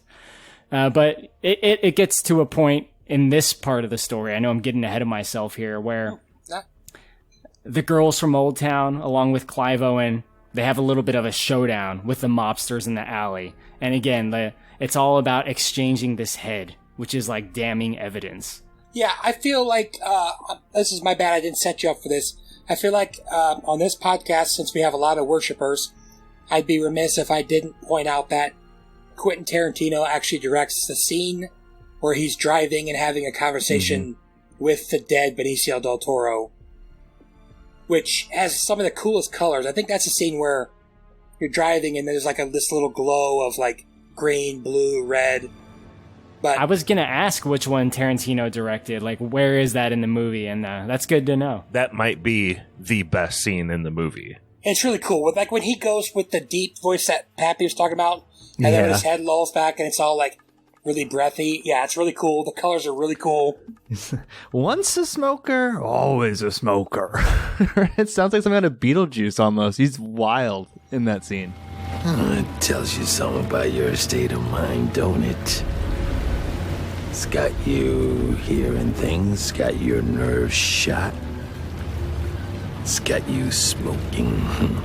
You know it's true. Nobody ever really quits. A smoker's a smoker when the chips are down. And your chips are down. I'm fine. You shut the hell up. Benicio's the best. Why does Suki have, like... Why do we keep calling her Suki? That's who she is in Too Because Fast, that's Too who Furious. she is. Yeah. I don't have friends. I got family. Oh gosh, She's in our family. That's the only Fast and Furious movie I haven't seen. Ooh, you're missing out on probably the worst one. Dude, I watched Tokyo Drift not less than 72 hours ago. Lucky bastard. Wonderful movie. Why does she have swastika throwing stars? That's a good question. That is a Good question. I did not Brittany see that asked me the same question. I said, I don't know. I think it's a reverse swastika. I think it's the other way. It's like the Buddhist sign, the Buddhist one. Yeah, so I think it's meant to be like a deadly weapon that's like a peaceful symbol. Either way, you don't want to fall butthole first onto one of them. Unless you're Natalie Portman. God damn. All that was cut, Brett. You don't. No one knows what you're talking about. Yeah. I was trying to look. Oh, okay, wait. No. What's a whack is a wakizashi? Oh, never mind. Did you hear what I said, Mikey? That's Steve Aoki's half-sister. Oh, half-sister. Okay.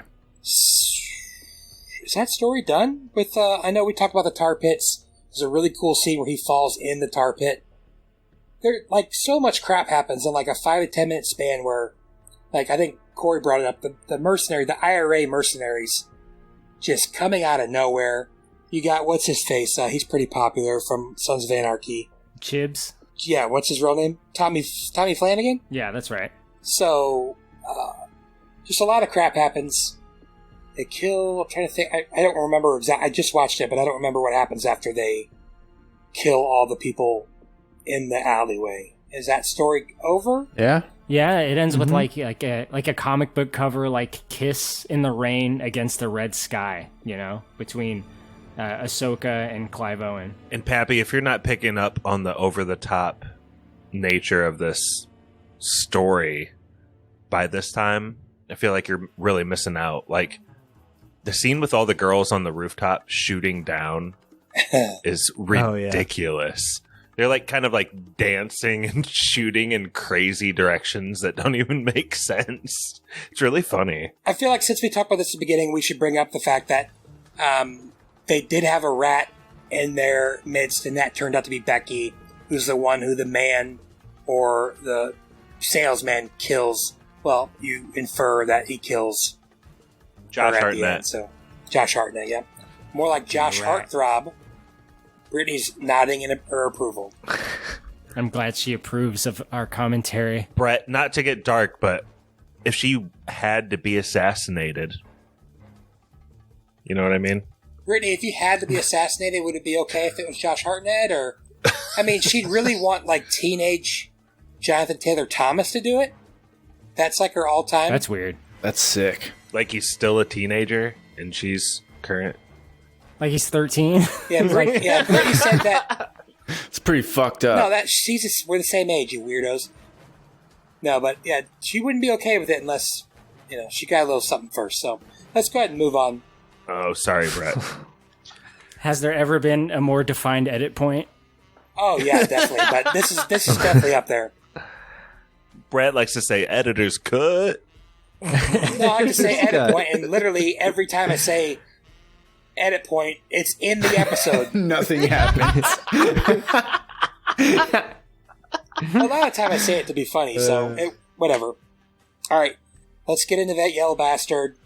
That's the last news story. Well, yeah, we're introduced to that at the beginning. We talked about that a little bit. Not really. We skipped over it, but I mean, what's there to say?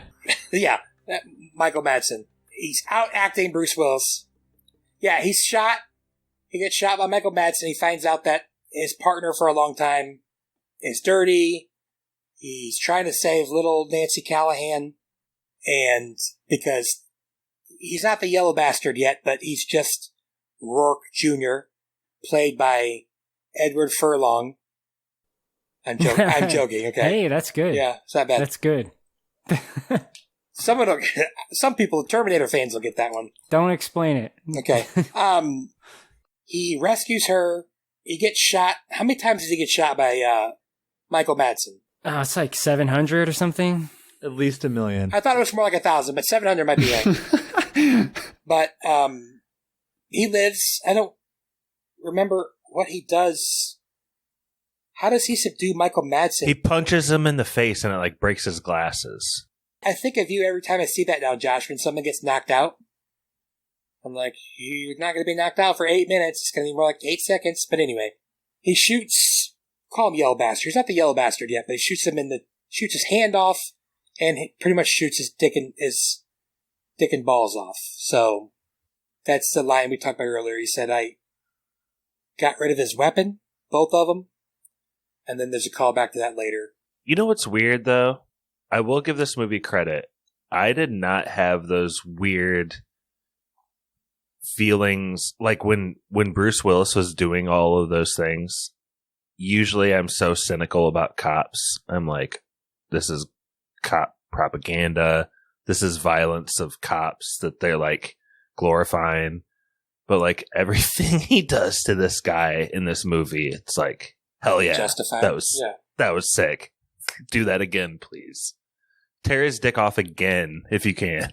Especially since, like, even though he's doing these violent vigilante things, he's still by far the best cop in the movie because they're all dirty and they all just kill people and stuff. But yeah. He actually wants to help people, for sure. Yeah. And like the vigilante justice in a comic book or in a movie like this, I think you can also like accept more than you could in the real world. But I agree. I'm like, yeah, fuck this dude up, you know? Like, it's like kind of, I even smile when Marv is fucking some people up. It's like, obviously that would not be acceptable in real life, but the Sin City world is a far cry from the real world, obviously. Is it? Stop. Let's not get into that. There's a yellow man with an egg head. who got a penisectomy. I think it's... Have you heard of Dick Cheney? That was pretty good. I want to know how he got that penis back. That's what I want to see. Oh, that is not a man's penis that's torn from his body. I don't know what that is. Peyton Manning stem cell level. It's an avatar braid. Stem cell level. He's got a bionic wiener. I don't know, man.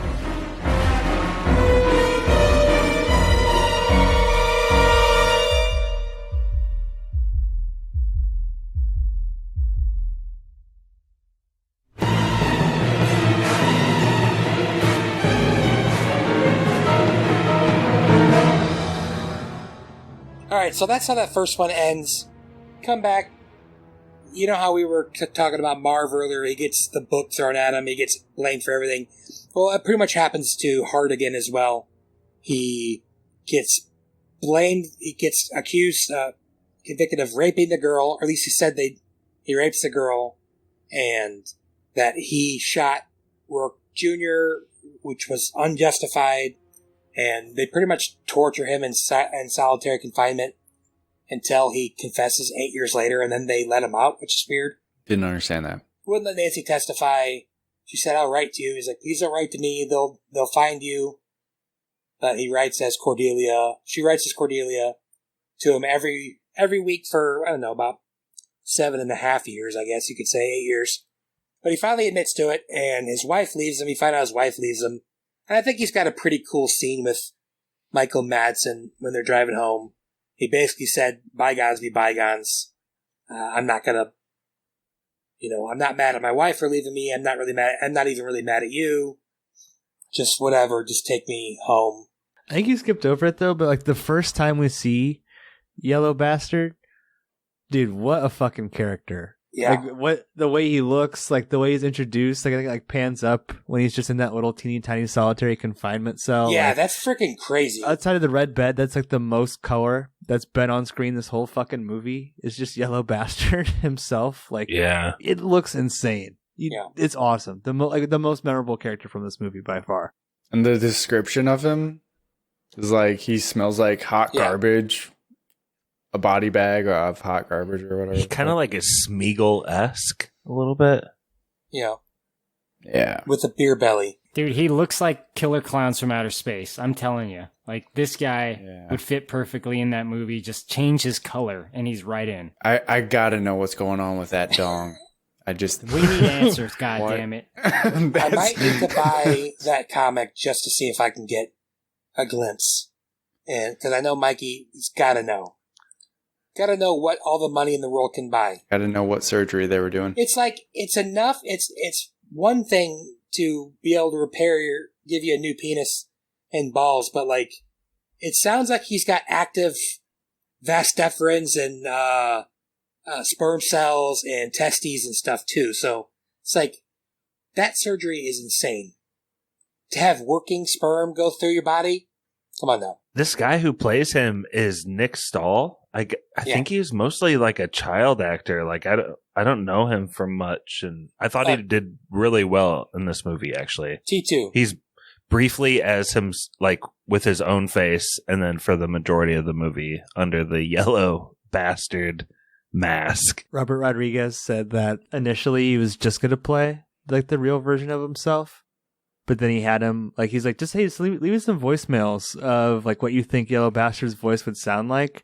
And like every day, I guess, for like the rest of the shooting, he would leave him a voicemail of like the Yellow Bastard's voice. And finally, Robert Rodriguez was like, "Okay, you got it." Like, because it's like freaky, right? Like the way he talks a little bit. I'm with you, Josh. Like, he is really, just combine what you and Pappy were saying. He's like really good in this movie. He's very magnanimous. Again, it helps that he's bright yellow, but he's just, every time they show him, he's creeping in the back. And he just looks so creepy. And he's so slimy. I mean, I was going to make a joke about how Jackie Boy was the biggest slime ball in this whole movie, but it's like he's nothing compared to the Yellow Bastard. So, and it's like one of the only scenes, like a little bit later here on the plot, he gets hit with a bullet from Bruce Willis. And they go to the car scene where he was hit. and there's his blood all over the place.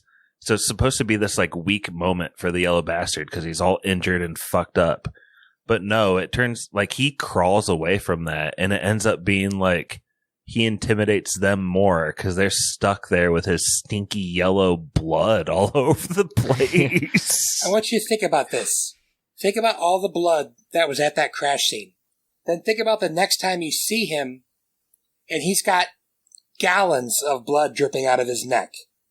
And then you realize this dude's lost 49 gallons of blood, and he still can knock out Bruce Willis with like one punch. Can you imagine what this guy's piss smells like? Is it yellow? No, it's blood red. How does he know if he's peeing or if he's bleeding? But that's another cool touch, is that his blood's really is yellow too. It's the same color as skin. So if Peyton Manning would have kept trying to play football and they kept doing the stem cell therapy to like fix every like neck injury he had, he'd start to be some sort of like weird necrotic human like this. This is the lesson this movie teaches. Okay. I don't know what any of that means. It's unnatural. If someone shoots your dick off because you deserved it, then you probably just need to not get a new dick from science. Okay, Korey? He wants a grandson. It's like back alley weird science too. It's like Palpatine dark science, you know? Yeah, I think there was definitely a shaman and a medicine man involved in this, because every doctor would be like, yeah, that's not possible, but Deal with the devil was made. You gotta be yellow. We can do it, but you gotta be yellow. Side effects, yeah. You gotta smell like shit too. You gotta smell like hot garbage. Yeah. Recognize my voice, Hardigan? Recognize my voice, you piece of shit cop? You look different, but I bet you can recognize my voice. Sure. I recognize your voice, Junior. I thought this was kind of confusing, Brittany and I. It's not really, but it's almost like they missed a scene where, why would they not have known where Nancy Callahan was at 11? Like, if they wanted her so bad, who was hiding her for 8 years?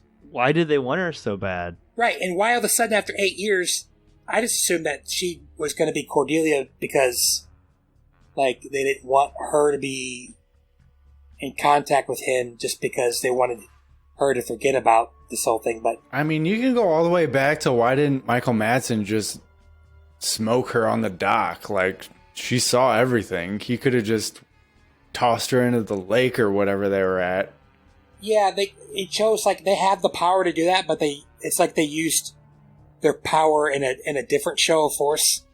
Like, yeah, we could kill her and be fine, but we could also let her live and no one will be able to do anything. Like, that's like true power these people have. But yeah, it's really weird to think the easier thing to do would be just to kill her. I would like to think that she took his advice and ran like he told her to. But the last frame they show, I don't think that's what happens though. The last frame they show is she's like cuddles up with his dying body like Simba style.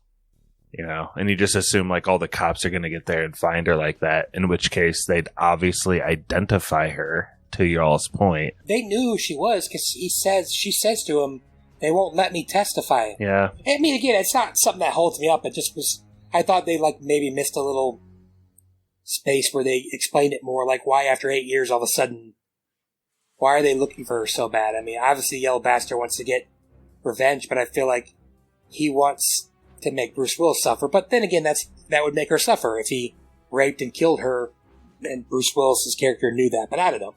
It's not something I get hung up on. So they find her because he makes like a couple big mistakes in this movie where he kind of just goes charging in to a situation without thinking about it. One of them is at the bar. He was set up. He was tricked into leading Yellow Bastard, who's just creeping around in the bar, holding his Beretta, and then also he just goes charging into the farmhouse, and he gets shot by 2 SWAT guys. One of the SWAT guys was Robert Rodriguez in this movie. I don't know if it was one of those 2 or not, but I've heard people complain about this as a big plot hole, but I think it's easily explained. People were saying if he smelled so bad, how could they have driven and not known he was in the back of the car? But they explain it. Blood was all His over, blood right? smells even worse. Yeah, like, I've literally seen that in a thing for plot holes, and I'm like, that's dumb because they explain what happened, but I don't remember how they get her. They go in the hotel. They just bust in? You're asking like if they checked in, like at the front desk? No, I'm sorry. No, they get a hotel, but Yellow Bastard surprises Bruce Willis in the shower. Man, Mikey, you should have said, all right, we're in the shower. Show us that yellow dick. We want to see it. Show us that yellow dick. We gotta see it. Instead, what you get is a naked Bruce Willis hanging while Yellow Bastard's drugging up little Nancy, and he's like telling her all the stuff he's going to do. And I feel like Bruce Willis's character makes kind of an unreasonable request for her. She ends up doing it, but like, don't scream. Whatever you do, don't scream. It's like, well, I mean, it's hard to make that promise. That guy's a psycho. He's going to do some really bad stuff to you, but she doesn't scream. Also, wait, real quick before during that whole part, there's like a love interest developing between the two of them. I was waiting for. I don't think it's weird. How do we feel about that? I feel like it's a little weird. But it's not weird. Okay, here's what I'm thinking.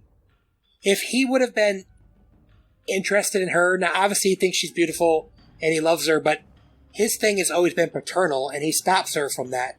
But for her, she's 11 years old, and that's her hero. That's all she's thought about for 8 years, is a guy who she probably remembers differently than he is in real life. She spent 8 years, and I'm going to say heroizing, that's definitely not the word, but idolizing him. I don't feel like that's that weird. It would have been weird if he would have been sexually interested in her. I think I've heard this argument before about another movie called Leon the Professional. Yeah. I mean, and I don't know, both good movies. The difference is Natalie Portman is 14 in that movie. This one, she's 19. True. And again, it's not like he raised her for 3 years and then this happened. Like, he barely knew her. He just saved her life. And she turned that and 8 years of absence into love. Romantic love. It's weird. It's uncomfortable, I think, in the right way, like in the way that they intend it to be, right? I don't think the movie's trying to like say anything or make it all right. It's just like you're saying, Brett. It's exploring those points of view, right? Yeah. And I don't think it's necessarily saying this is cool, but it's just saying this is where this person's at, and this is this other person's reaction to it. It's just one of those little things that, I mean, they wouldn't do this today, right? Like they would have it be some more of a platonic relationship. I hate that argument because you can't be afraid to put stuff in movies. It's because while like, people what? might I don't know. Okay, here's the thing. It's like people say, "Oh, they could never have a movie where a 28-year-old mother or a 35-year-old mother falls in love with her 18-year-old son." They'd never show that, but that stuff happens. It's a movie. You have to show real life. Again, it's a microcosm. It's not big, but I'm saying you can't be scared to show stuff that's taboo because that stuff happens. No, 100%. So I hate that argument, though. I mean, I'm with you. I know what you're saying, and I know you're not, like, finger wagging at him. I'm just saying I hate that. It's like, yes, it's weird. It's supposed to make you feel uncomfortable, but that doesn't mean that you shouldn't do it. I mean, I wouldn't make a movie like that because I wouldn't be able to handle the crap, but, like, you got to be able to express stuff in film. That's a story. It's a story. I mean, I don't know.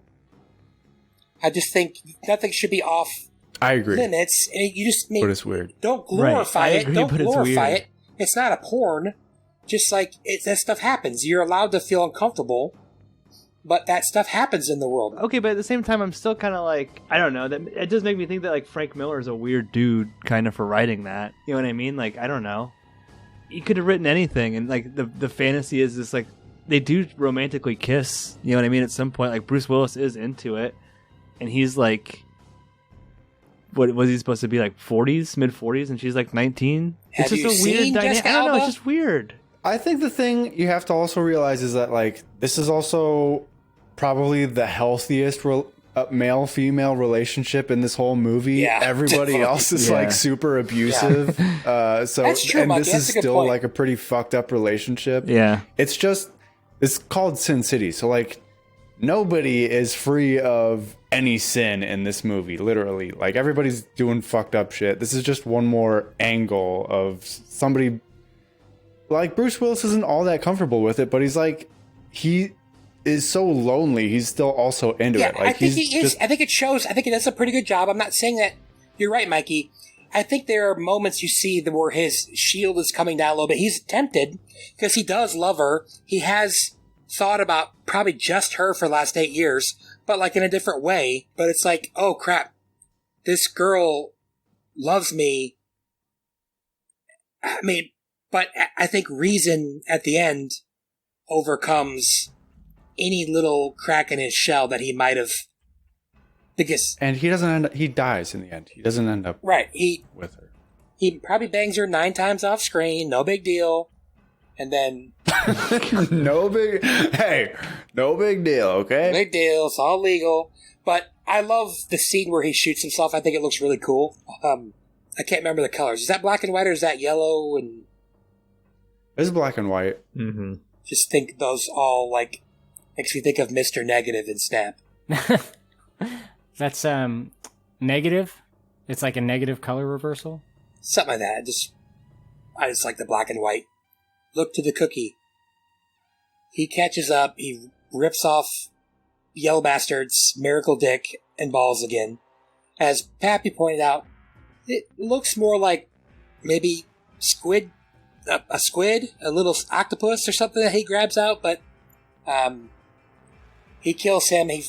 That's like, you're not going to get a more violent or cool-looking beat-to-death scene than that, where he's bashing his face in and yellow blood is just squirting everywhere. It's pretty cool. And as kind of Josh was pointing out earlier, maybe even Pap, man, if there's anyone who ever deserved to get his face beaten all the way through to the back of his skull, it's that guy.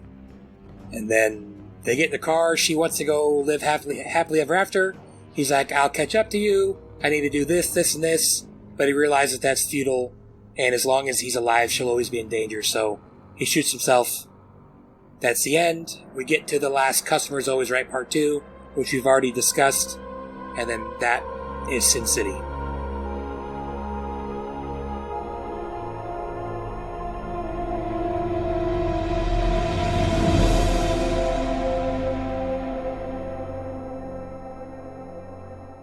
So, does anybody have any final thoughts? Did anybody, was there a beat in any of the stories that we didn't get to that you remembered you wanted to get to, or?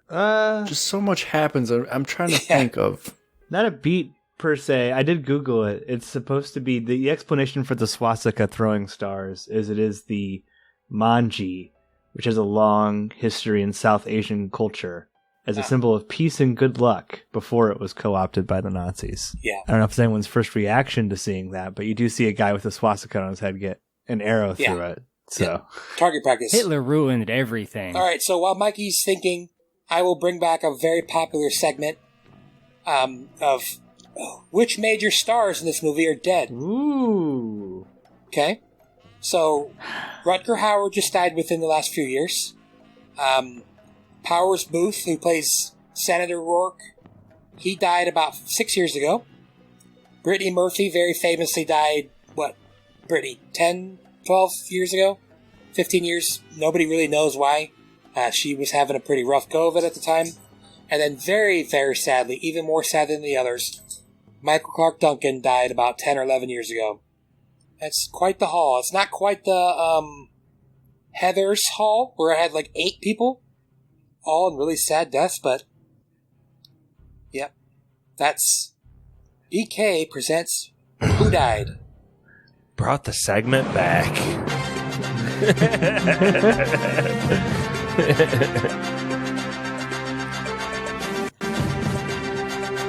What is that? You're supposed to keep going with the segment, I think. No, I don't. That's all I have. I mean, I didn't look at any of the extras. Maybe Bruce soon, unfortunately, and I don't think Mickey Rourke's doing very well. Jesus Christ, Brett! Come on, man! It's not a prediction the man segment. Just Brett. got diagnosed. You played the music, Mikey. You forced me. As first reported on spoilers. Anyway, any more final thoughts? Elijah Wood is Six Movie Club, by the way. Lord of the Rings. Call Me Who's Daddy. number one with what? Movie Club? Yeah. I think it's who is it? Didn't we just C-3PO? Vin Russell? Diesel. Vin Diesel, by far the new king. Oh, with like 11. Yeah, with the Fast and Furious. I mean, the Guardians, too. Oh, shit, yeah. If there's no final thoughts, let's go reverse order. I did kind of skip Mikey, so let's go ahead and start with Mikey and give us your yes or no. Your first time watching. Yeah, this is my first time ever watching this. I don't know how I'd gone so long without ever seeing it, but I don't know. I guess it just never interested me after watching, 300? I guess I was just kind of like, I don't know if this Frank Miller stuff is for me, because I think I've only seen 300 like maybe twice, but yeah, it's a really cool movie. I really liked it. Probably a lot more than 300 off the first watch.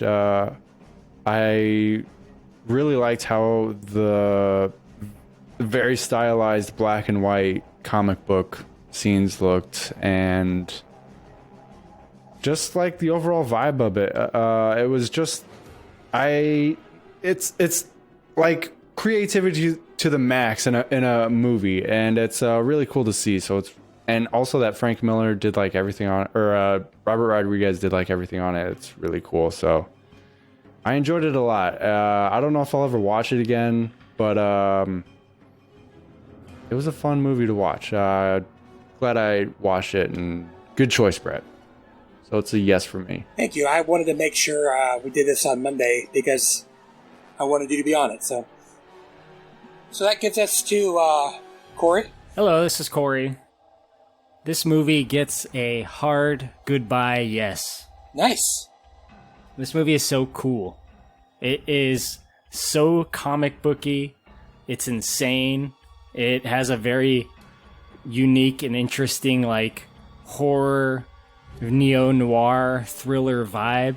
It blends some genres and it comes together really well while maintaining the neo-noir aspect with, like, the character we're following and kind of like their moral gray area, and, you know, hearing their monologue over them, you know, doing specific things in the movie where there's a lot of voiceover depending on who we're following at any given time. It's really cool, man. This aesthetic is it works for this. This could easily, I think, be too much, but it hits it perfectly. It's mostly black and white. We talked about that. It has its splashes of color, which are selected at times that I think are important to see the color. But, you know, I was thinking about this, and it's not just black and white. It's like, because, you know, when I think of black and white, my mind goes to, like, old TV shows. I think of, like, I Love Lucy, and that's more of, like, grayscale. Yeah. It's shades of gray. This is different. It's like the blacks are so black. It's almost like, at times, like, the background has, like, corners cut off where you can't even really see a lot because the blacks are so hard. I think it looks really cool. You know, I like seeing these little glints of color here and there to kind of like, you know, make a point, get a point to the audience with like a splash of blood across the face. So you have like the meaning, like the impact of what was just done. It's just so many great little things about this movie. I like each and every story as we follow them. There are questions here and there, but I don't think the answers matter too much. It's more about just like, I think the questions just make me think this world is bigger, and I'm okay with that. There's a lot of other things I don't know about in this huge world of Sin City. I really like it a lot. This is great. You know, again, I only watched this movie one time, I think, or might have been 2 times, but I was not sober at the time, so I basically didn't remember anything. In fact, I thought we followed Bruce Willis the whole time. So, sorry, that's not funny. New experience for me. As is often the case when I watch something in sobriety. It's a lot of fun to do that. Again, hard goodbye, yes. Nice. Josh? Is that right? I feel like it should be Pappy. It is I can go. If we're going reverse, yeah. Go ahead, Pap. Yes, a definite yes. I don't like this movie as much as Korey, and I think that just comes down to personal preference of like visual aesthetics. Like, I don't know. This movie is really cool. I definitely agree with that. I just don't know if I enjoy looking at it a lot of the time. I mean, a couple of shots, like we mentioned, like the tar pit are amazing. The high contrast on Mickey Rourke's Band-Aids, like that really sticks out to me too, especially when the blood's white a couple of times. That's amazing. But I don't know. Like, it's not my favorite. Like, I don't know. Like, it gets a lot of credit for adapting the frame for frame comics, and a couple of times I'm like, oh, that looks like a comic, but I don't know if that's like I'm really loving the way that it looks. It's just more that, oh, that's cool. It looks like a comic book, but I don't know if that really, like, as film advances much or like grabs my interest. But I do love the lore of Sin City, and I love the way that the lore is like laid out. That's honestly like one of my favorite parts about this. Like, I almost kind of want to read the comics. I know I was just kind of like saying the visual style isn't like necessarily my favorite, but I just want to know, like, the power corruption of the cardinal. Like, how did he get his brother to be a senator? Like, this whole world just seems fucking awesome. And if it was made today, they would like have some sort of like deeper backstory, like multiple movie Sin City cinematic universe with it. But as a standalone movie, I haven't seen the sequel. A definite yes. A good pick, Brett. Very on brand for spoilers. Love Robert Rodriguez whenever he's on here. Definite yes. Josh? Yeah, Josh from Goshen. I'm going to give this a yes. Keep it pretty brief. You guys have said some really cool things, I think, so far. The lore that this movie hints to, I think, is fascinating and kind of has your mind moving and off of some questions that maybe are kind of unanswerable. It's just like a good movie making tactic, and we kind of picked apart those questions, but in the course of the movie, it's just a lot of cool visuals and interesting scenes. I think the fact that we've talked about the graphic novels so much in some other like interviews, but not Sin City 2, is kind of telling. I don't know if that's future spoilers or not for us, but this is a yes. Josh from Goshen. I love this movie, Brett, and I love the memories we had in the past, and now with spoilers too, with Sin City. Good stuff. Sweet. Have you seen Sin City 2? I have not. I have it downloaded. I just never watched it. It didn't do very well. It didn't get the reviews the first one did. I think they even have Clive Owen's character back, but played by Josh Brolin. No, not Josh Brolin. Josh Brolin, yeah. So, okay, so this is Brett from Fort Wayne. This will be really quick. I've talked enough. Hard yes. I really like the aesthetic of it. I like the color stuff. That's probably my favorite thing, at least overall. I love like the vibrant reds.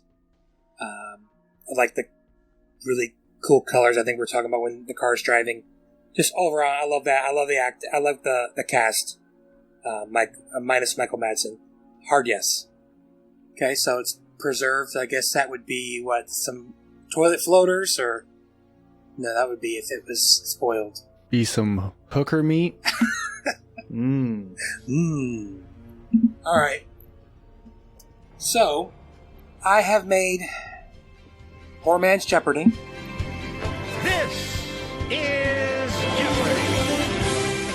Yep, so I did make it as a 5-person, but we had Stevie dropped out. So I could either kill one category, or we could just have some clues. Oh, also Josh left. What? He just put this in the thread. Guys, I have to go. House just blew up with kid stuff. I cannot continue. Brett, I'm sorry about trivia. Okay.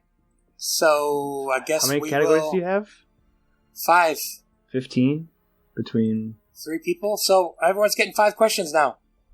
I've been talking to the chat today. I'd like to actually give a special shout out to very good friend of the pod, Phil Dillon, Sin and Study podcast. He helped me out a lot today. He took this quiz because I was worried it was too hard.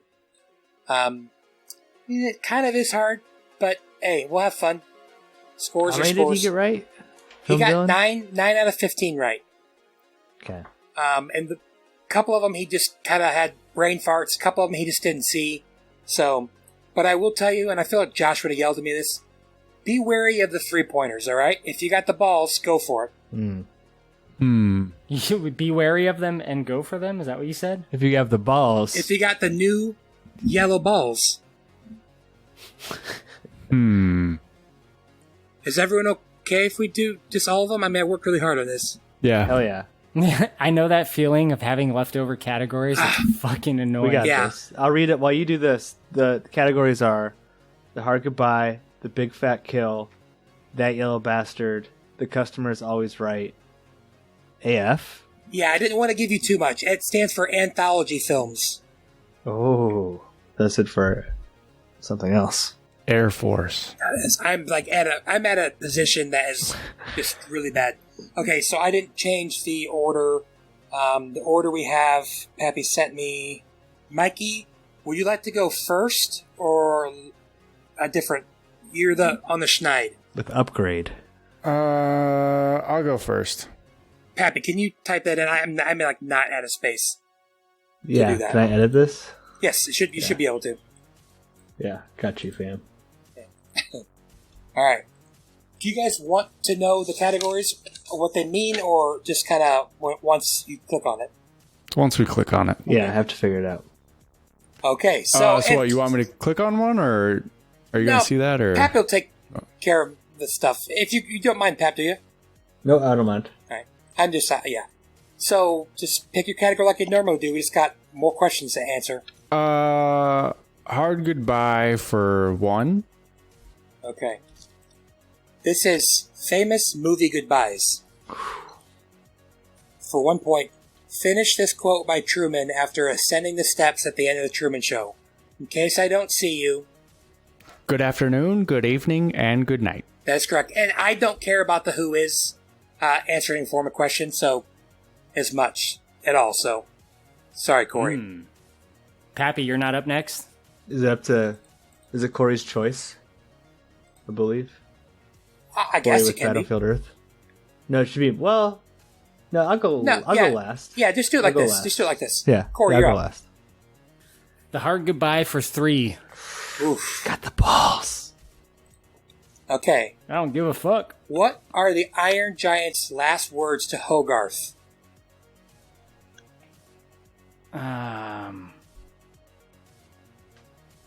So I know what it is, but it's the last word. Nope. That's what Phil Dillon said.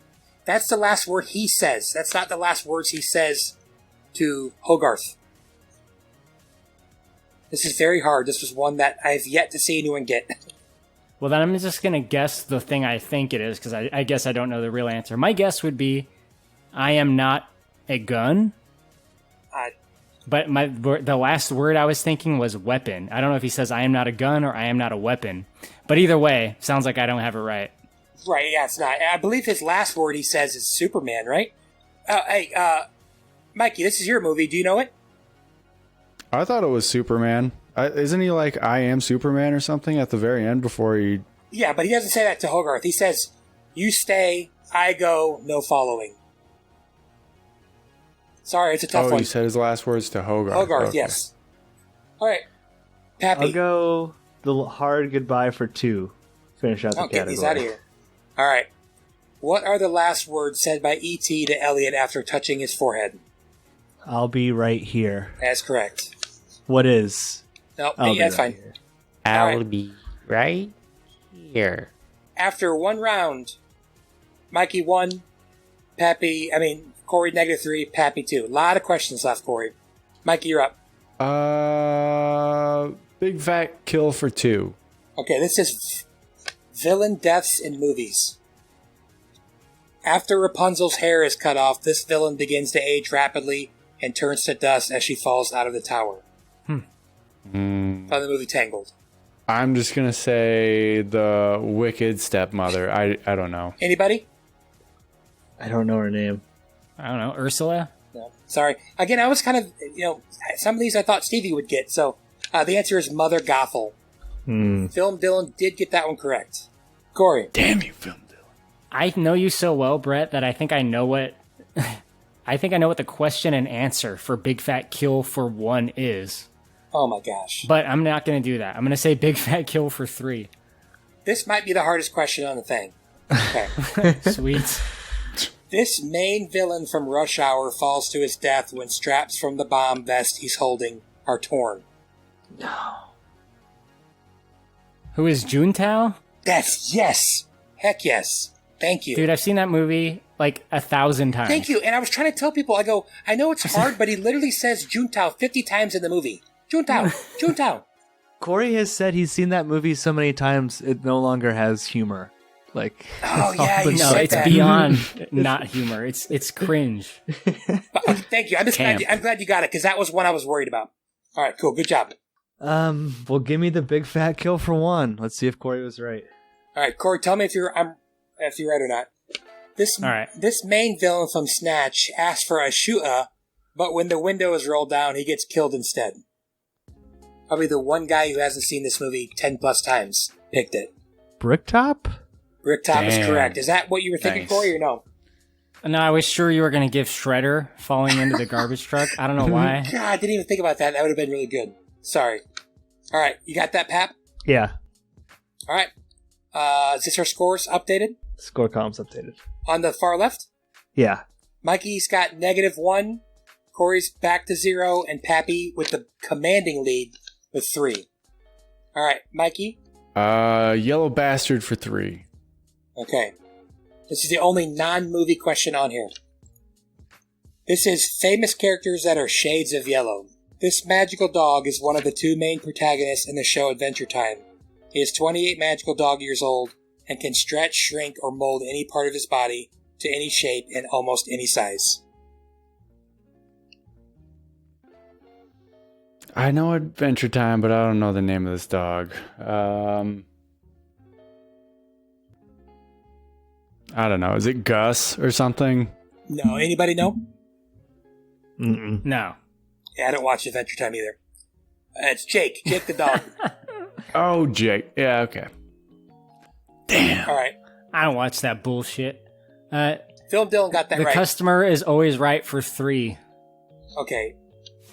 I would say this one's hard, but Brittany actually got this one right, so she killed it on this one. It does not seem like it's up your alley, Korey, but we'll find out. This is film customer service scenes. Annie gets fired in Bridesmaids after a long argument with a teenager who wants to buy a necklace that says this. It's a comedy movie, so That is so hard for Korey. I have seen that movie, but I don't remember that. I'm going to say Best Friends. Oh. Incorrect. Does anybody know? Mm-mm. Best Friends Forever. Oh. No, that's rough. Sorry, Korey. I thought you were going to pull it out.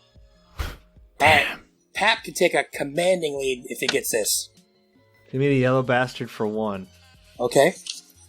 This is the name of a fictional species in Pokemon and is widely considered the most popular character. This character has electrical abilities. There can be multiple answers, by the way. Pikachu! We're going to go with the one that's yellow and famous. Pikachu. Who is Pikachu? Korey, are there other ones that are widely considered the most popular character? I heard you. You're correct. Okay. I mean, there's an argument to be made about Pichu. I would have accepted that as well. the pre-evolution of Pikachu. What about, what's the yellow bird? Legendary bird. Zapdos? I only know Bulbasaur, something Rax. I don't know. All right. Brett's the kind of guy to say Pokemon. No. Okay, so after 3 rounds, Mikey, -4, Korey, -3, Pappy, 4. So, you guys got to get in this, but it's not over yet. It's still 2 questions each. All right. Mikey, let's go. You got this. Is Yellow Bastard for 2 on the table? Yep. All right, I'll take that. This yellow and blue tropical fish is Ariel's best friend in The Little Mermaid. He scares easily and is likely to panic under stressful situations. And in the sequel, he's fat. Is this a sequel? Yep. There's a live-action remake coming out. Is it like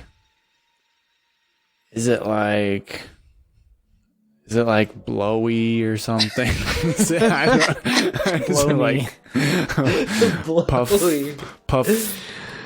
Puffball. I don't know. I don't know. I figure you're like the least Disney person on here. I feel bad.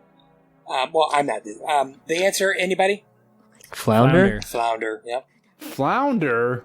All right. Flounder. It's not over with yet. Blowy. If Korey gets this right, it's probably over for Mikey. Korey? AF for 3. Okay. Only go for 3s. And how's that working out for you? Okay. Well, I got screwed out of the last one, so. Yeah. I could have given you 2/3 of the points. Okay. Name 3 exact anthology titles of the Ballad of Buster Scruggs. Yeah, get the fuck out of here. I bet Stevie could do that, though. He loves that movie. Nobody else? I haven't seen it. I've seen it, but... Yeah, I've seen it, but let's see. Can I just give you Black Mirror episodes? Ah, shit. No.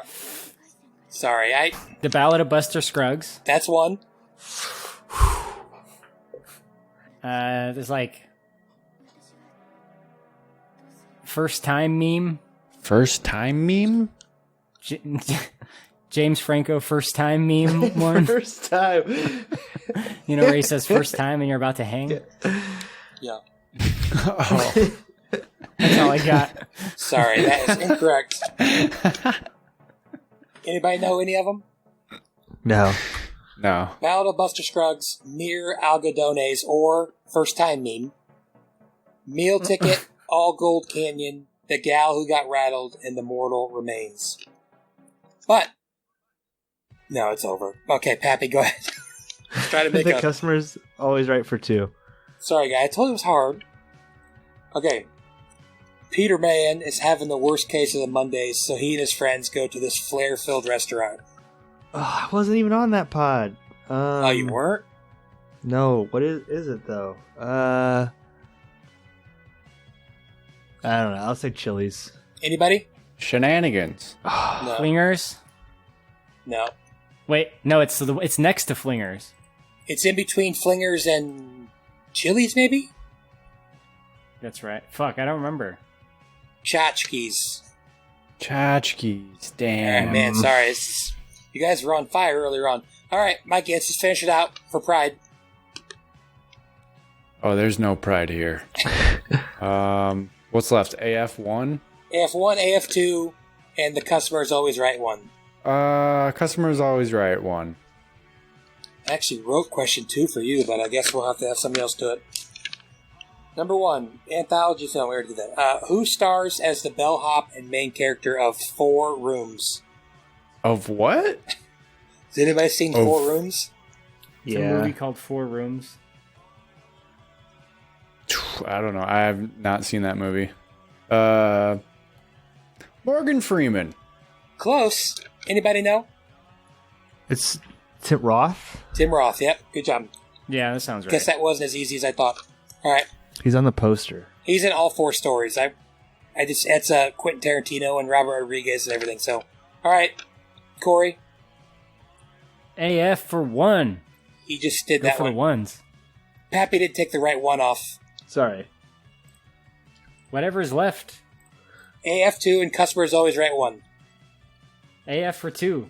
Alright.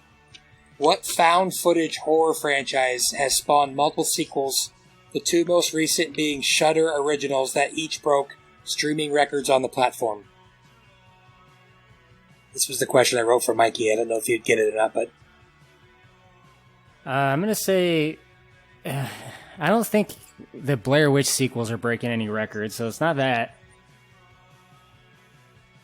I haven't heard much hype over Paranormal Activity lately, but I'm going to say Paranormal Activity. That's what Brittany guessed, too. That's not right. Mikey, do you know?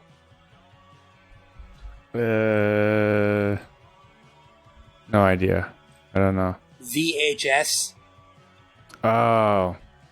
Those are some crazy movies. Yeah, that's... Ever heard of them, Korey? Yeah. Yeah. Wouldn't have guessed it, though. Sorry. What is Shudder? A streaming Mikey's service? been talking about Shudder a Yeah, lot. it's a scary movie streaming service. Sorry, guys. Forgot about those VHS. I'm terrible at Poor Man's Jeopardy. I won't ever do it again. Yeah, those are a fun anthology. Pappy, last question. Yeah, the customer's always right for 1. Right up your alley.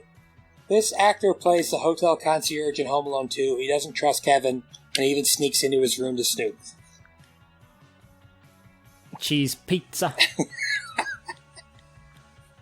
I don't know. What? I don't know if I've seen Home Alone 2. Oh my gosh. Wow. I mean, it's the one where they're in New York, right? The pigeon lady? Yeah. She has a job as the hotel concierge. She just chooses to be homeless. Yeah. I know. I'm going to go with Donald Trump. I know he's in that movie, right? Korey? That's Tim Curry, man. It's Tim Curry. Oh, damn. All right. Sorry, Tim Curry. This is actually, the scores are probably better than the Predator pod. So, but Pappy is your Poor Man's Jeopardy Sin City winner. And he will be picking our next movie. Sorry, everybody. It's kind of like Korey and I said. I feel like it's either too easy or too hard. And I think I got it a little too hard. So Brittany always gets mad when I get it a little too hard. No, she said no. That's what I thought. Okay, so do you want to send it somewhere, Pappy? Or Send it to Spoiler Man real quick, and then I'm good to go. We're going to send it to Spoiler Man for some announcements, and then we'll come right back. Special thank you to our patrons, Matt Troll. Kill him for me, Marv. Kill him good. Brother Brian. You're making a big mistake, man. A big mistake. Yeah? You already made a big mistake yourself. You didn't flush. Druid King. I've been having so much fun I forgot to take my medicine. Nick. I love hitmen. No matter what you do to them, you don't feel bad. The Meg. Modern cars, they all look like electric shavers. Nurse Stacy. An old man dies. A young woman lives. Fair trade. The Wolf. Ow, ow, ow! I don't want to fight, Pooch. Barky 420. Sure. And maybe after I've pulled off that miracle, I'll go and punch out God. PK! Some should have told ya. Never give an Irishman good cause for revenge. Spencer. He eats people. Gale. One word from Gale and she'll cut me in half. Swole. He made me watch. He made me watch. If you'd like to request an episode, hear your name read by Spoiler Man, or even just help us make podcasts, please check us out on patreon.com/spoilerspodcast. Be sure to check out Korey's podcast, Big Dumb Movie. Our email is podcastspoilers@gmail.com. Twitter is @spoilers_pod. Our Instagram is Podcast Spoilers. It's lit. Josh Hensley from the Rutabaga wrote our theme song. Please support this podcast by leaving us an iTunes review. To do this, 1. Search for movie spoilers. 2. Click on our orange Spoilers Bowl logo and scroll all the way to the bottom. 3. Leave us some stars and some words. Now you can check us out on Spotify, YouTube, Stitcher, Apple, and Google Podcasts. Spoilers is now available on Audible.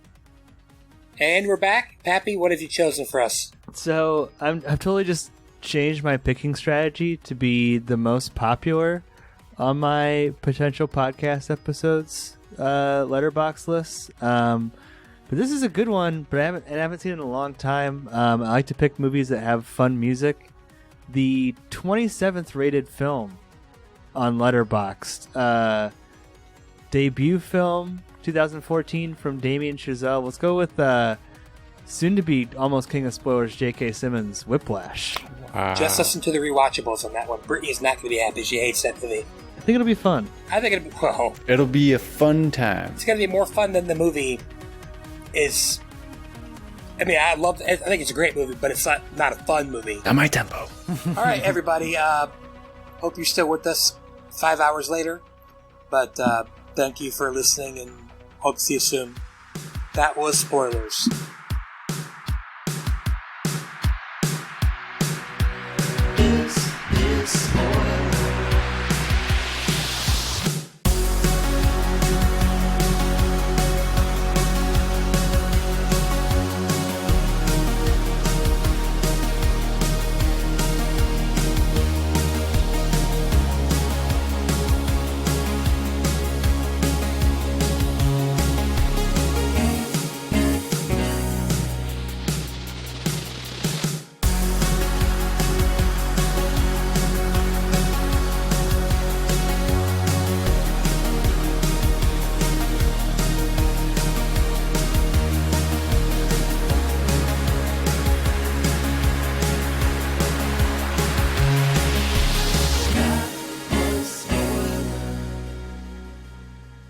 edit point. I'm gonna go pee. So you guys talk about.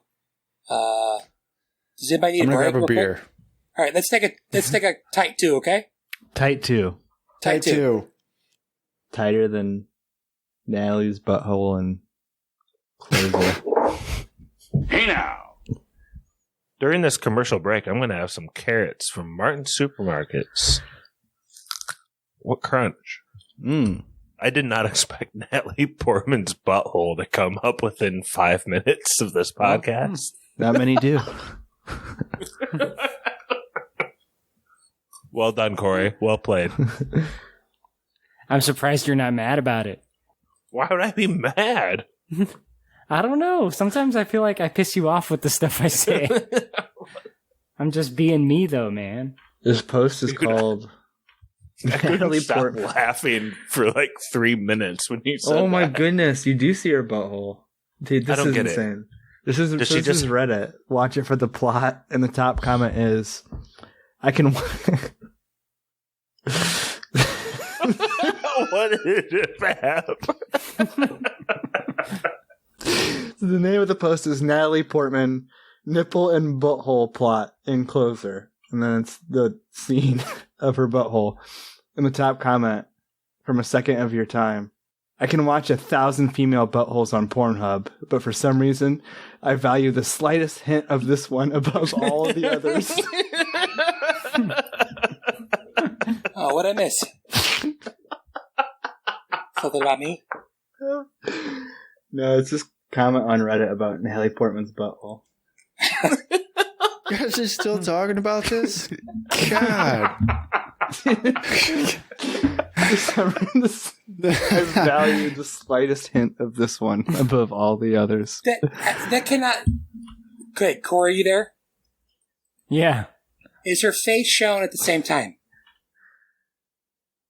It's her. You see her in like one shot, like squat down. I'm just saying, I know that scene. I've heard about it. It's famous.